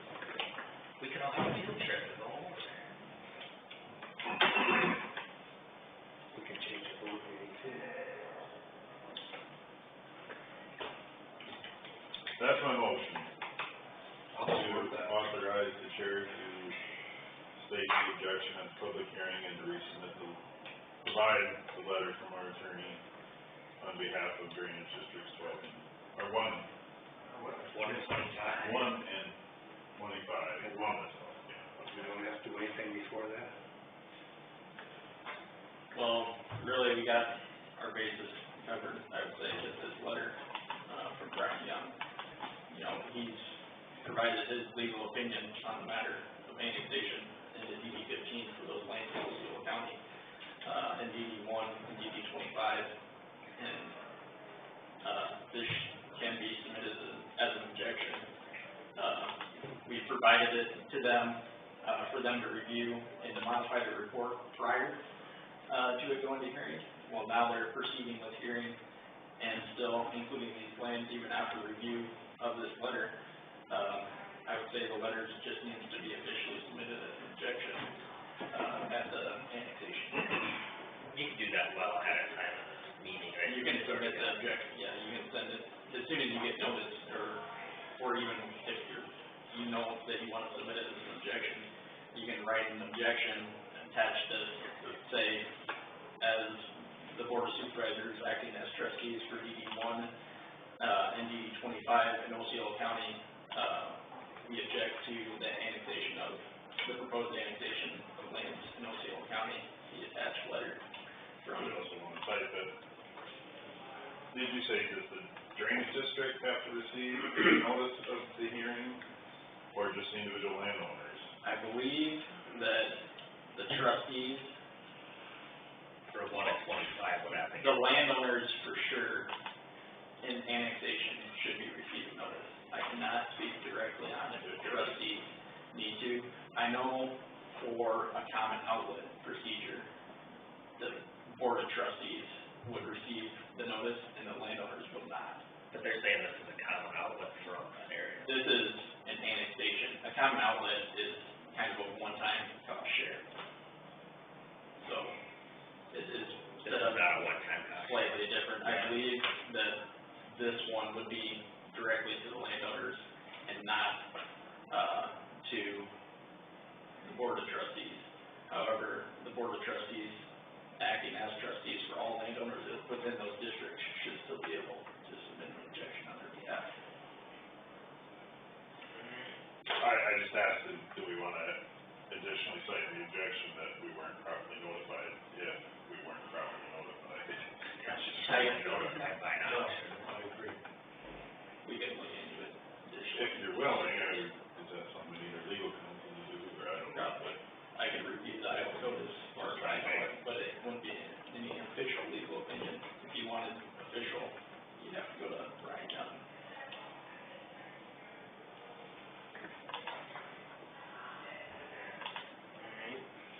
So everything's all eyes on that then?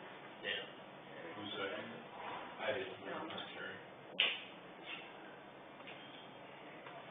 And then I guess one thing that I would ask is that if you guys are looking for ISG to look into any of these issues further, that we be officially appointed to do so. I've appreciated all the, help without having done. Gonna ride that horse as far as it goes. Yeah. Does anybody see any claims that jumps out at them?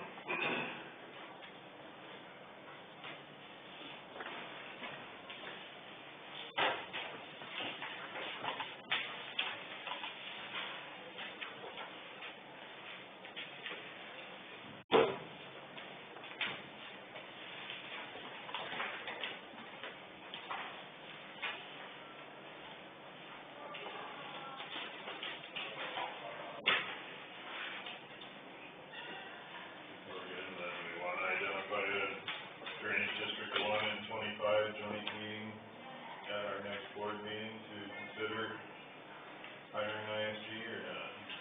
Yeah, might as well have it on there. Yeah. Our,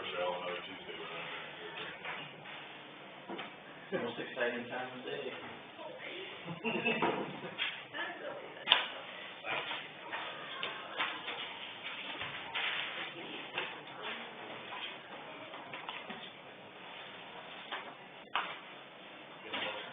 Yeah. Make a motion. And a second. All those in favor? All those opposed, same sign. Motion carries. And now take a motion.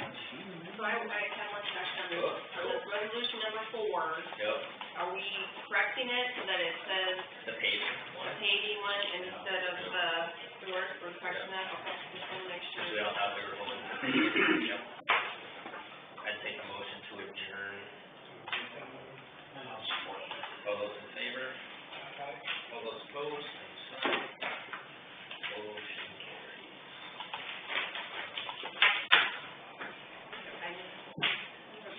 What? No, you don't. We're running behind.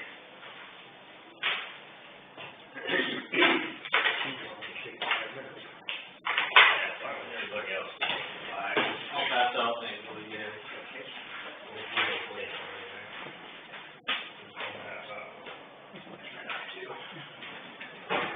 Get too nervous. You survive Saturday, you should be able to survive today. I had more beers on Saturday. Deal with the stress.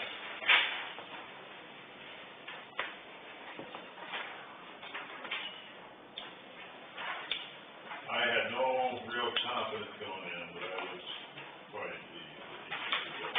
I also did not have any cabinets. I figured it could go either way, they're both good teams. I like the defensive play. But other than that, the offense was pretty horrendous. Still don't quite understand the bench and Purdy thing, but, I thought it was, were really on him, but. yeah, the one interception was, I would say, in the first half, where he underthrew it. Yeah. I also, Yeah. I kind of think the backup was better, in my opinion. That kid out of West Sioux, the passing records, and when I saw him play. I remember him from here. Yeah, I'm sure you guys played. You guys helped him set the passing record? Yeah.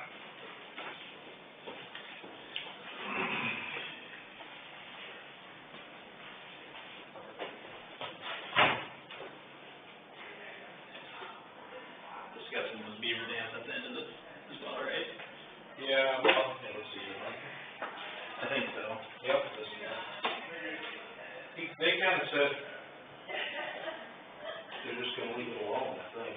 Okay. You haven't let any further with it, have you? I have not gone any further with Do you it. need something official? So the board would just probably need to make a motion that they decided to not pursue it any further, just since it was on the record a couple weeks ago that they were. Well, they told me they weren't interested. Oh, you're talking like a written. Yeah, they told me they weren't interested, and then I talked to the one guy, my wife's uncle, a couple days later, and I said, well, that could be pretty spendy, even on your project, if you do pay for it. And I just sort of figured out, he says, well, we'll do it for that, and then, but you just told me, man, let him do it, so. You're not gonna gain nothing. Especially if they ever put it back to CRP, and, you know, the contracts aren't too good right now, but they'll come out with some better ones here, and try to get more land back into CRP, especially with the crop prices going up, they're gonna have to be more competitive. Yep. Otherwise, there's gonna be a lot getting filled up. Yep. I'd like to bring that up. I would too.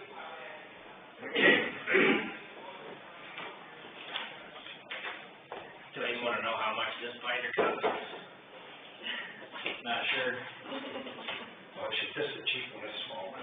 You might as well just buy a tablet, and put all this stuff on there, and we'll just give them back. Probably gonna take most of those back, so we'll leave one with Rochelle and then send the rest out to the any contractors. Or 2 with Rochelle, I guess.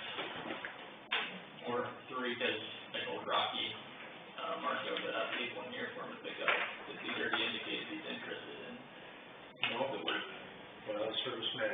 GM. They said, all you need is one copy. If you know where that's at, you don't need more. And you're right. One copy of the week, your plan? Well, no, that was with, tickets and stuff. No. Bill, don't keep doubles and everything. Yeah. Okay, we're gonna open the meeting for 64 and 65. Any, additions to today's agenda? If there's none, I'd take a motion. Second, all those in favor? All those opposed, same sign. Motion carried. Any corrections to the August 24th, 2021 minutes?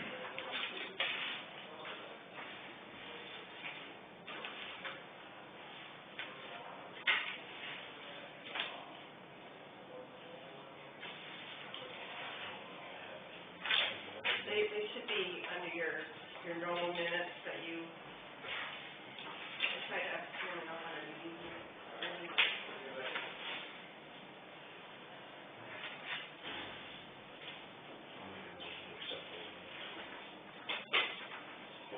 All those in favor? All those opposed, same sign. Motion carries. Filing and construction plans for joint open ditch cleanup. Okay, I'll take it away. So, what? Keep it brief. I'll go quick. So, passed out the books for you guys to go through if you want. Otherwise, I got everything summarized here on these two sheets that I passed out, that the spec summary here for Drainage District 64 and 65. So pretty similar to the other projects we've been doing. A bid security must be in the form of a bid bond, cash or certified check drawn on the Bank of Iowa for 5% of the bid. After the bid is awarded, the contractor will have 15 days to enter into the contract. Performance and payment bonds of 100% of the contract is required, and it must remain 1 year, in effect for 1 year after. Right now, we have work scheduled to begin after fall crop harvest, and I put a preliminary date of November 8th, just so we have some sort of commencement date in there, with the work to be completed on or before September 2nd, 2022. And then progress payments, same as DD 9 and 43.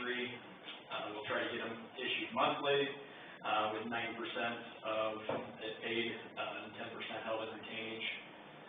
Any errors on the bid form, the unit price will be assumed to be correct. So, right now, I preliminarily put, the lighting date, for the bids, time, date, location, 10:30 a.m., October 7th, 2021, here at the courthouse. I believe you joined me, for 43 and 9N down there. Be the same process. We'll read the bids, check the bid bond and security, make sure everything's valid. We'll read them off, tabulate them, and then, at the following board meeting, which you guys kind of touched on this here earlier, but October 12th would be the following, board meeting, if we continue the every other week pattern, 2021.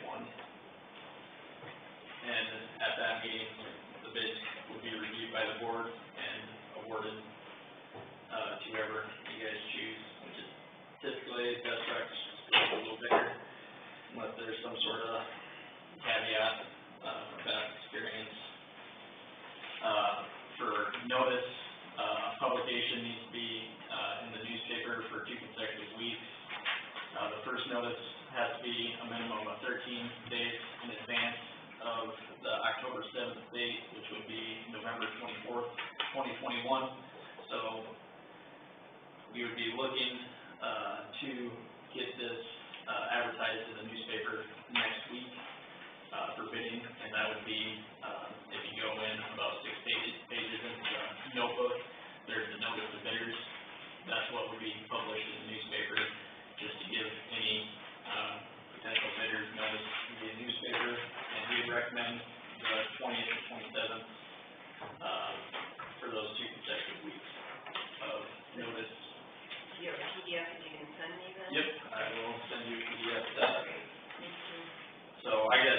get any further, dates that we discussed for October 7th and October 12th, does the board wanna go with those dates or set different dates? Well, if we have to be in Dickinson County on the 12th. Or do we wanna go to the afternoon? If you have to state that date, or can we identify the first meeting of the month, the meeting the week of October 11th? You'll wanna have a date in there, yeah. We haven't set the October schedule yet. Is that next meeting?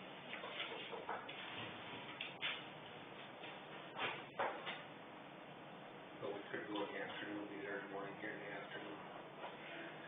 That'll work.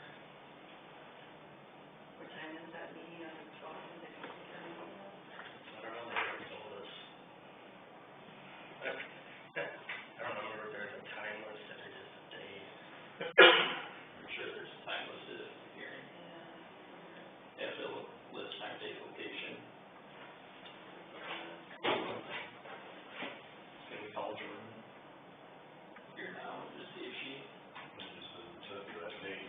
Just, sorry, you could check the minutes from there. we can circle back to that, Rochelle can call over to the Dickinson County office and see if Been she. watching too many press conferences, haven't you? When you circle back. Okay. I never watched those Rocky. press conferences. Are your estimates the exact same as what they were for DD 43? Is that why we're identifying DD 43 as the conditions in town? Phase.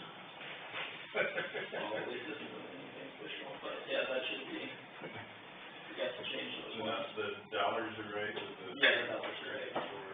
You sure, right? You just didn't slap on an old page out, yeah, man. I'm sure those dollars are right. I don't remember DD 43 being that cheap, so. No, those are the right dollars. I just forgot to change to the 43 and open ditch and tile positions there. So I guess we'll continue down. We list, the required insurance, or the insurance requirements, for the contractor to have. If the board wishes, they can increase those coverages at any time, after the contract has been entered into, but, district would need to pay the extra premium, for any increase.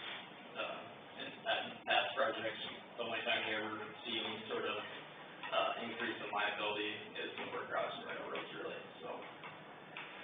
The railroad will require stuff like that, but we don't have any railroad crossings, because it got switched to the Osceola County Trail, or the Ed Winkle Trail. So, project work summary, project is, repair of the DD 64 and DD 65 open ditch. We split into two divisions. Division 1 would be the DD 64 main open ditch, and Division 2 would be the DD 65 open ditch for the joint project. Open channel excavation will consist of a clean out and shaping of the sides as needed to remove sediment accumulation, bank meanders, slides, and beaver dams, which are limiting the capacity of the facilities. Spoil, from the excavation, will be leveled, on the outside of the banks, with 10 to 1 side slopes away, so water runs down and away to surface drains, and that spoil, will be required to be tilled, to remove, any rocks of 3-inch diameter or greater. The work limits, are set 100 feet each side of the open ditch, except where limited by road right of way. And we'll discuss, a little bit on, district right of way, here moving forward, after we go over this filing. But the district, really only has about 20 feet outside those top of banks, right now, as you see it. Pipe work, we found 37 tile outlets on the DD 64 main open ditch, which will receive, 20-foot CMP tile extension. And those tile extensions range between 12 and 18 inches, with the majority of them being 12-inch, diameter tile extensions. Surface drains, there's an estimated 1,140 feet of CMP surface screens ranging in size from 15 to 36 inches. That will be installed. These will replace existing ones, which were found in the field, to have the inlet in rain over on multiple occasions, and also a few new ones being installed, in areas where there are overbank washes. DD 65, we found 12 tile outlets, which will receive the same, thing as, DD 64, 20-foot tile, CMP tile extension. All these tile extensions are 12 inches. There is a larger tile extension coming through the head wall up at the top end. That's through the head wall. We're not touching it. That's, it constitutes removing the head wall, and the head wall isn't in any, state of major deterioration that would, require replacement. Surface drains on DD 65, 470 feet of surface drains, varying from 15 to 24 inches. And they're installed to replace new ones, and in overbank washes, there was the one landowner up at the top end that has recently installed a new surface drain. That surface drain would not be replaced, since it was just installed last year. Rock piles, junk and rubbish, anything found in the open ditch, would be, cleaned up and disposed of by the contractor. Any pipe removed would be disposed of off-site. Trees, and other woody vegetation would, be required to be burned and then buried. Open ditch seeding and fertilizing, we require that it happens within the Iowa DOT seeding dates, which anything after October 1st, would need to be held until November 15th and then applied at a dormant rate. Whereas if it gets done in the spring, it'd be, so after April 1st, would open back up, for any seeding, that would be done then. There are 4 beaver dams, at Station 74, Station 76, 141, and 143, which would be removed. Any new beaver dams, found during the course of construction, we would ask the contractor to report to us so that we can document them, and that would be addressed via change order.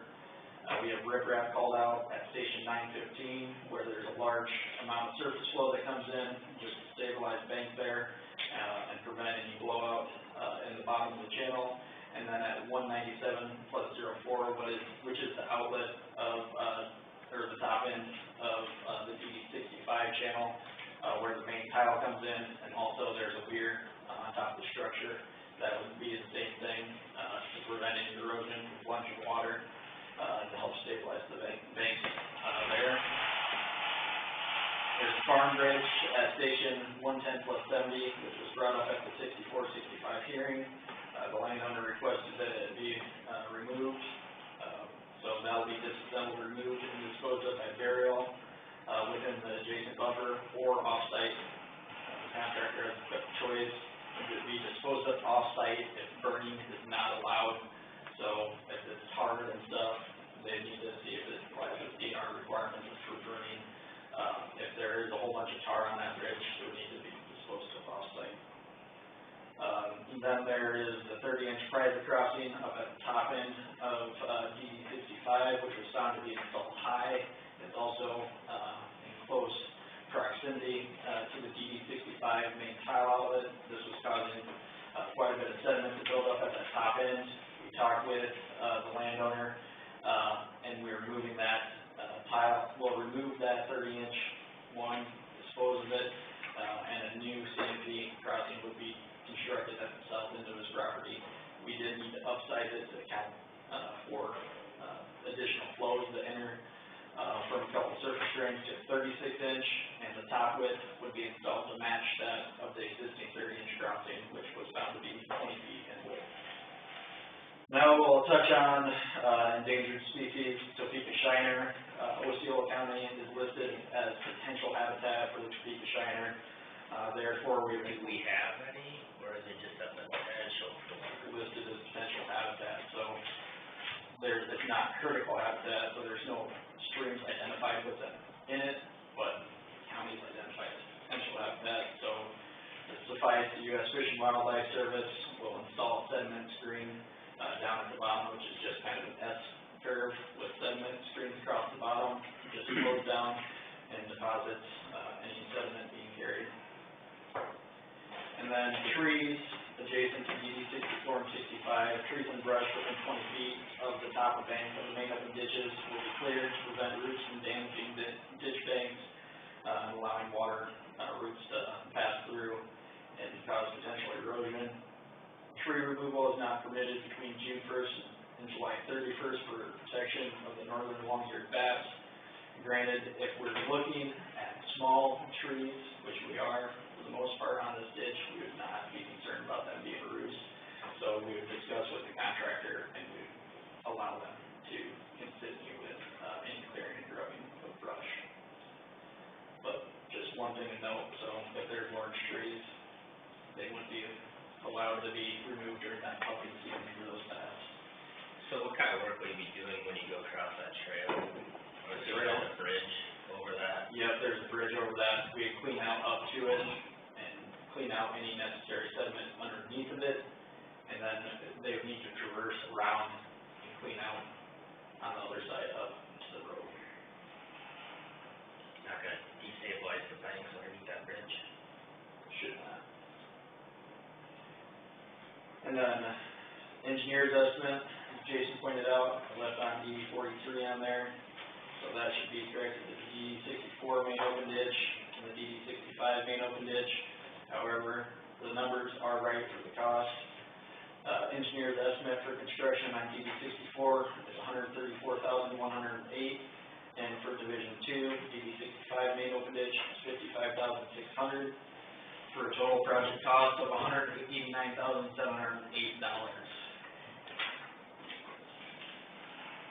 Does the board have any questions on the work being completed out there?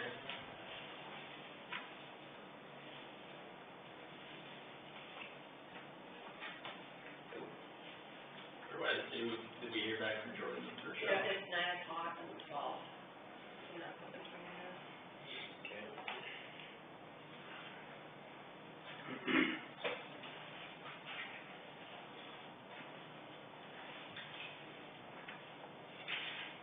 That's in their courthouse. I think that would always make the work. Over in that area. I can double check.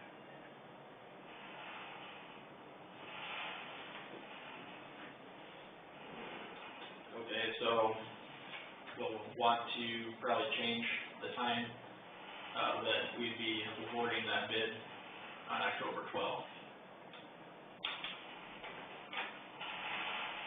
I don't need to be here for the award of the bid, so.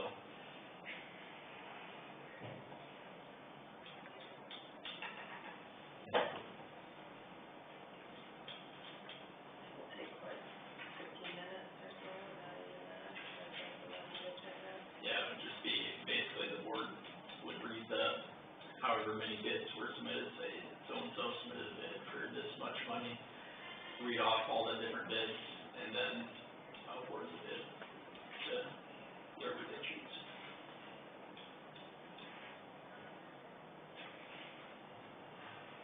Put it set time now. We do You- have it in the paper next week. You could put it at their regularly scheduled board meeting on, for the award, you could say for their regular scheduled board meeting on this date for the award, for the letting, we'll put a time date. But when we have our regular scheduled board meeting. Well, Yes, yeah. If you're starting afternoon, you would, It would just be, or the morning, public hearings at 9. I don't know, say specify like 2 o'clock or something. Just have it in the afternoon that day. works right here. 2 o'clock on the 12th, Anybody else put it have nine. ideas? in case a contractor wants to show up, and they typically don't, but. Well, you're,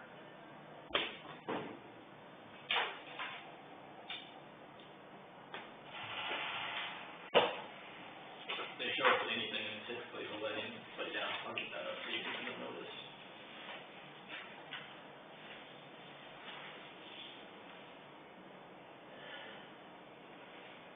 So do you need a vote on the filing of the plans, or no? we'd be looking for you to accept the plans. And then appoint us to solicit contractors. Can I make one motion with all three of these items in there? With it directing the engineer to solicit bids and direct the engineer to prepare notice to true owners to landowners? I think that could all be one motion, couldn't it?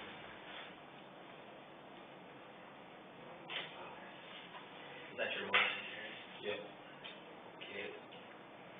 I'll second that. All those in favor? That's for all three items? Yep. Aye. All those opposed, same sign. Motion carries.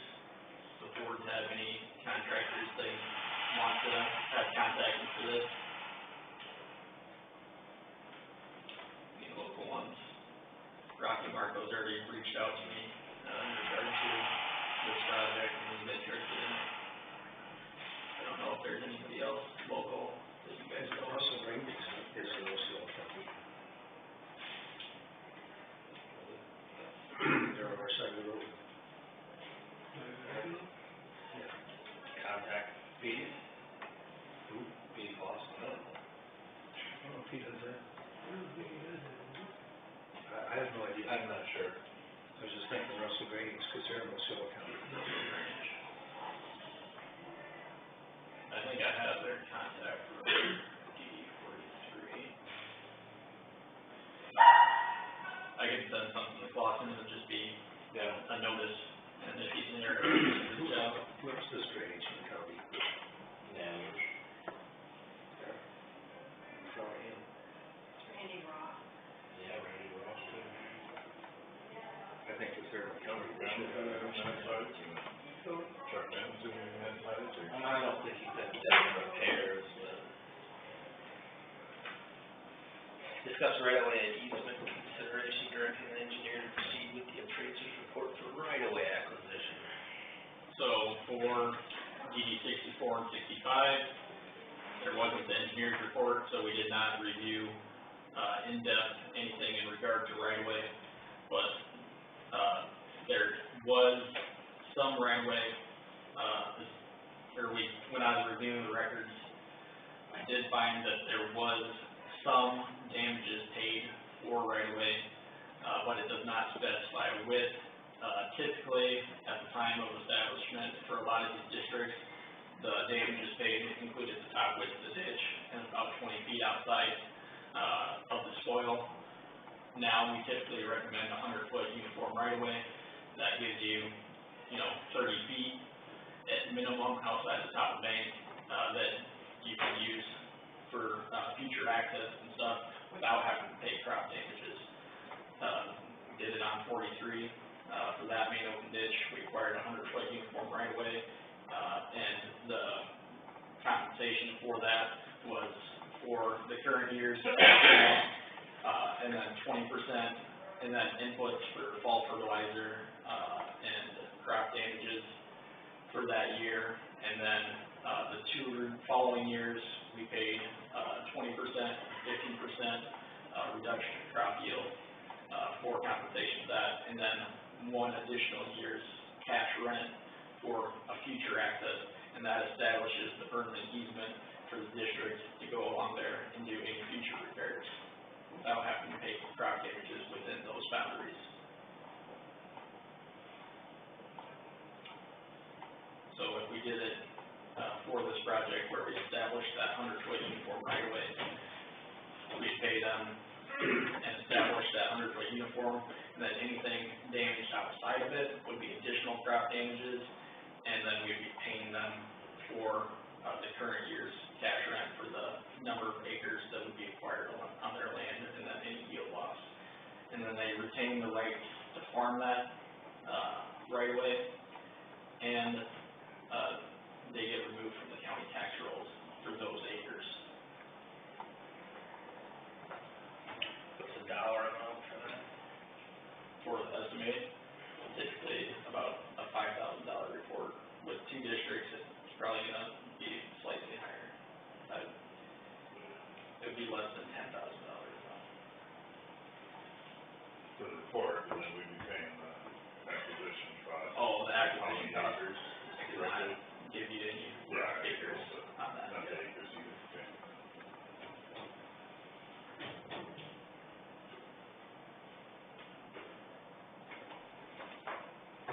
I'd make a motion to direct the engineer to proceed with the appraiser's report for right-of-way acquisition.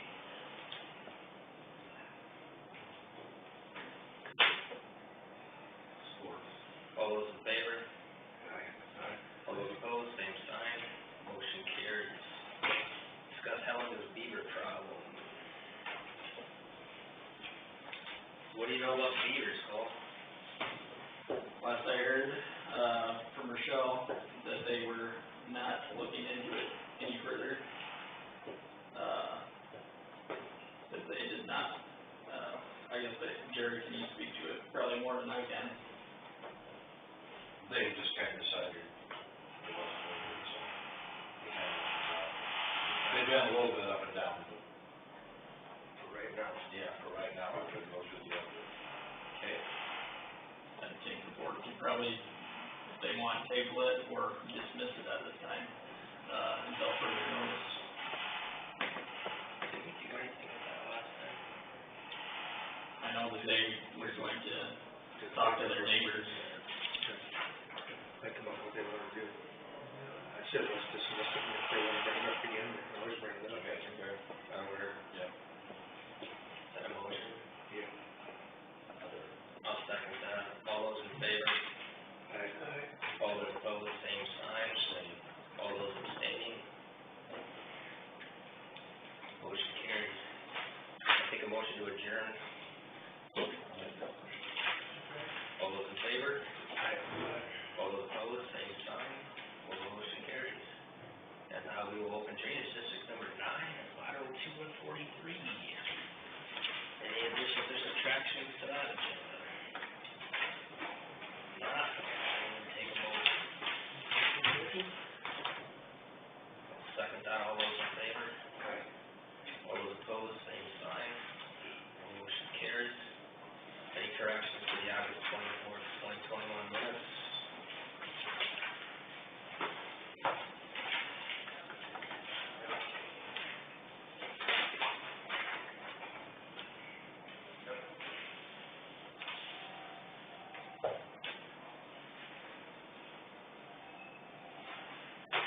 Motion to accept. Second that. All those in favor? All those opposed, same sign. Motion carries. Pay application number 5. Touch on change order and then go into the pay app. But change order, number 5, basically adjust a few items and add a few, to the contract, while also removing, them, so, things on there are, there's, several items for 18-inch drop intake. Those are for, intake of, water from fields. They're installed at field, fence lines where needed, and they also, allow, for, access for any future inspection and the current round of televising, which occurred. So those were added, to the contract, for that. As a result, with the additions of those 18-inch, drop intakes, there was a removal of 15 and 2 8-inch drop intakes, which were replaced by 18. And then there's, 2 items added for capping of drop intakes. So the cap would be, cutting those down, below field grade where we were not able to put them in, at a fence line to be out of the way for farm operations. So they'll be, the contractor will go back in, cut those down, place a cap on them, and place spoil back over. And they'll be marked in the as-built plans, with, the location for any future, inspection or access that may be needed, into the DD 9 or DD 43, main tiles. And then, additionally, on there would be a decrease of a 30-inch, HDPE elbow,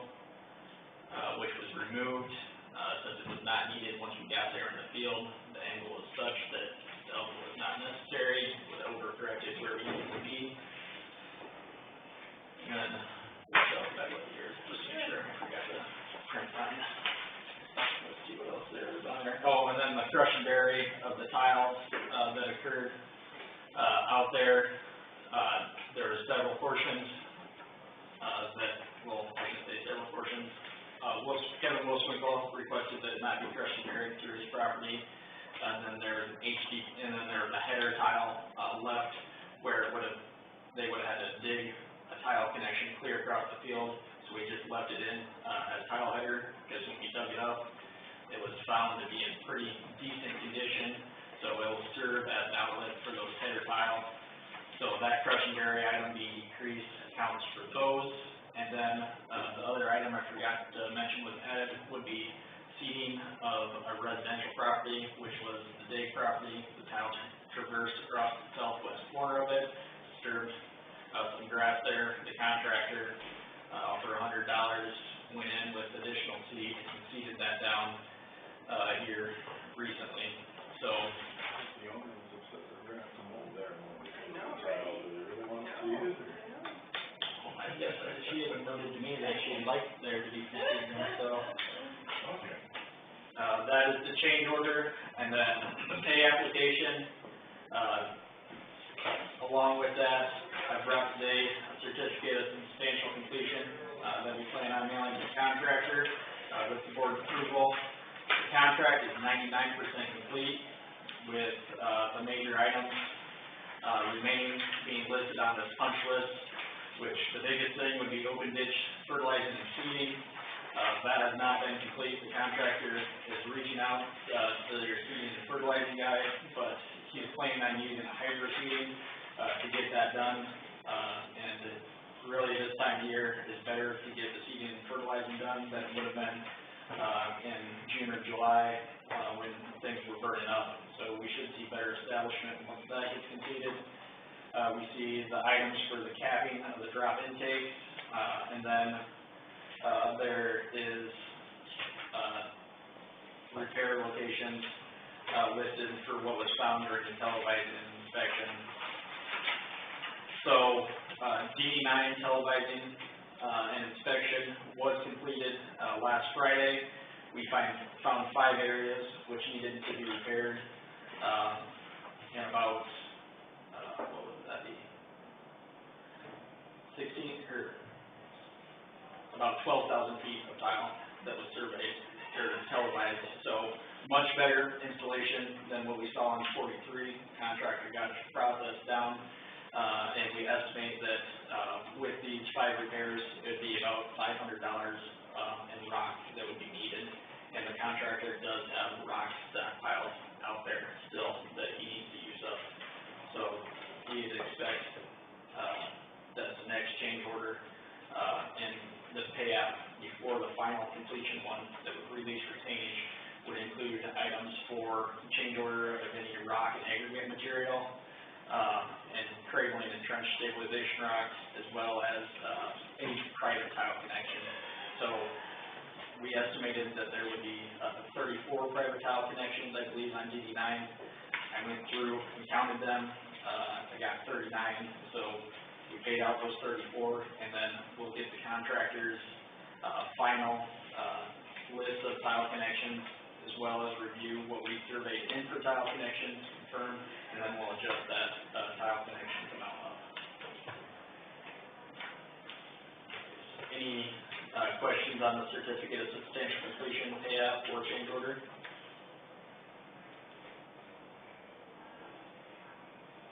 So you said there will be another change order coming. Yes, that will address. Why is the request for reimbursement for grout not involved? That Or included is in that? what we need to discuss. So that reimbursement of grout is something the contractor has requested, not something that we have put into change order form yet for the board to review. So Rochelle, I think you passed out the letter from Jeremy. And so the way Jeremy explained it to me is that the work involved there, was, substantially more, than what he anticipated it to be at time of bidding. He was anticipating, that it would be just a cap on each end of it, not a full fill of the grout, pipe. And it ended up, he bid, ended up doing 4 of them at $125 each. and I believe he stated his total cost of materials was, $3,800. So he'd be looking for reimbursement. He's looking for reimbursement of his materials, and if the board, approves that, that would be included in this last and final change order. But that is the board's decision to make.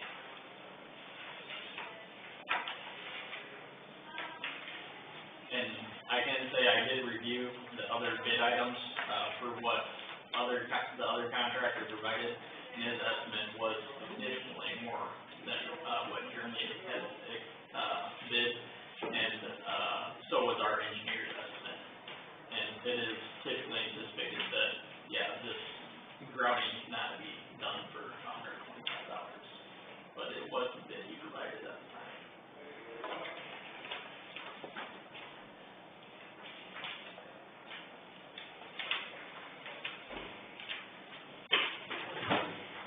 I can say that he has done, really good work and has been excellent to work with out there. And I would certainly recommend him on any future projects, although, getting into this project was pretty bumpy afterwards, working with him, after all that force majeure stuff, he was a really good contractor to work with. So can we go back to the board has to approve the pay app and the change order, right? Yep. Make, one motion or two motions, or separate, or? They application, the statement request includes the change order, doesn't it? Correct. Yes, that's why I reviewed the change order first, and then discussed the pay app. You all right there? Yeah.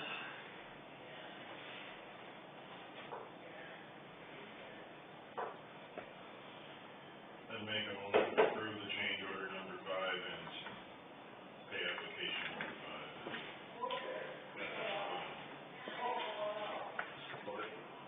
All those in favor? All those opposed, same sign. Motion carries. DD 9 televising the pipes.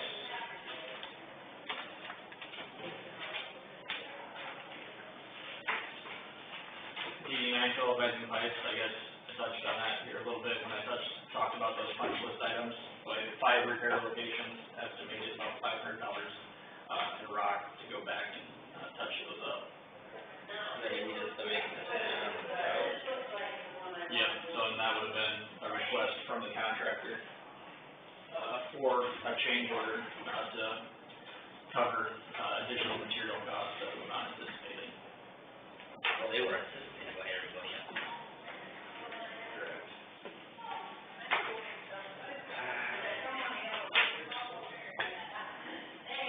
I'd make a motion to allow it to be included in the next change order.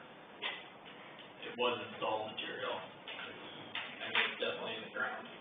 I'll second that. All those in favor? Aye. All those opposed, same sign. Motion carries. Did you already review the AES letter? Or, no? Have I reviewed it? Yeah, I have read over it, I guess. So, It's not David. right, there's nothing on it. yeah, You're gonna stick with this cosmetic? that's what ADS is saying, and we go with what they state, it's theirs, and I've reviewed it out in the field. It is, appear to be purely cosmetic. There was an extra piece with a bell on the end, went and peeled it back, it really comes down, to what looks like a stringing issue of the inner liner. And as they state in their issue, it's, yeah, purely cosmetic and, not issue of concern structurally. And with 24-inch, I guess, on televising, we asked for them to issue a similar letter for DD 9, because there was one spot on DD 9 on the 24-inch tile that I assume got brought up from the DD 43 stuff, that the same problem occurred, so we're looking to get them just to issue the same letter for DD 9, since they are two separate entities.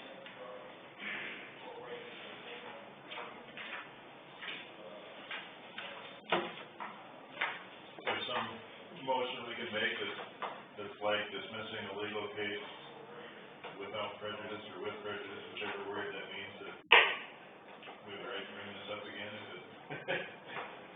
we accept your letter, but that doesn't mean we believe it entirely, and it may get brought up again. Or do we just So we can let it accept, ride? we can accept the letter, and like if something comes up in the future, I don't know if we have to agree with the letter, but you can accept the letter. Yeah, I think you can accept that you reviewed the letter and that, Just leave it at that. leave it at that, and then that, I don't know if you say that, possible action may be taken in the future if there's some sort of, effect from the defect. Just let the minutes say it. Not do anything. Accept the letter. That's what I was kinda thinking. Just an open door, so. Just a thought.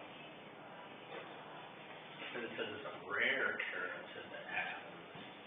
They feel strongly, I mean, there's no guarantees. Yeah. I want a guarantee. Are you guys gonna give us a guarantee? I'm not gonna guarantee it, They're but Well, I think we can just have the minutes reflect that the letter was received concerning the issue. yeah. I don't want to say accept it, so that could be misconstrued. Yeah, I won't accept it. That the letter was reviewed. If there isn't anything further, I would take a motion to, wait there, before we adjourn, I can probably hit you up after that, but with these drainage district maps,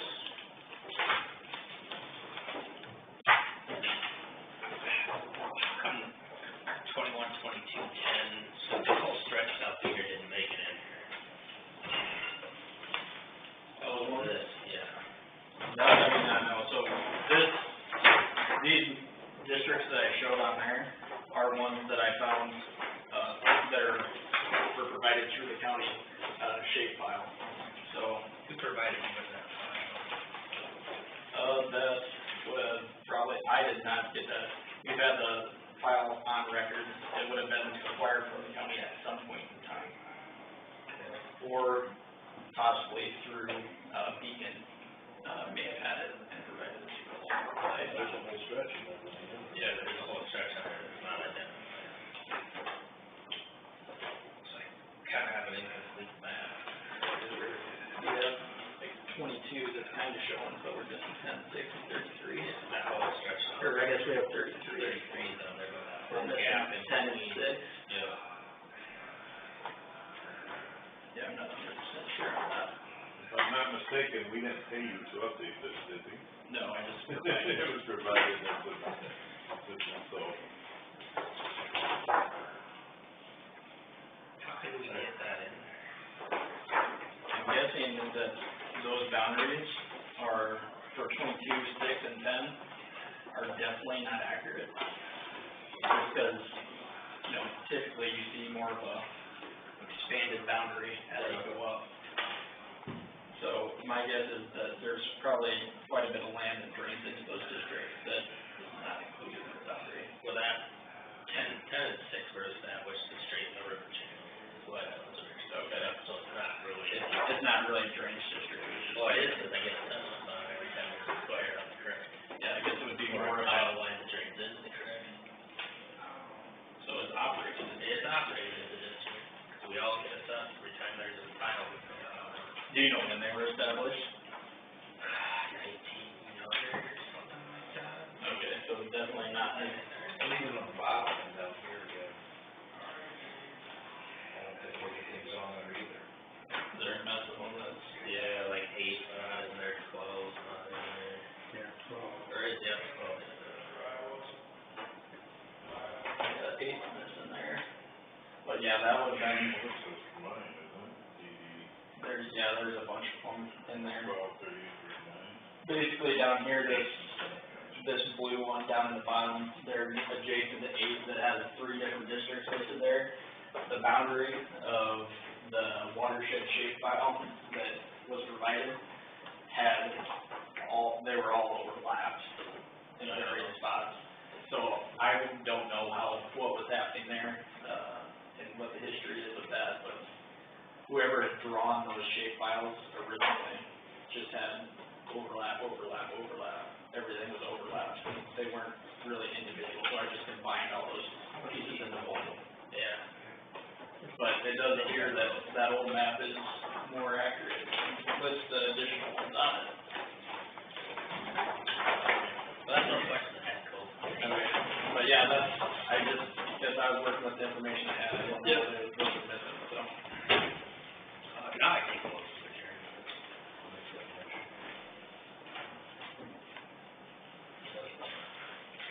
It's supported. All those in favor? Right? All those So I guess opposed, we same started that sign. by then.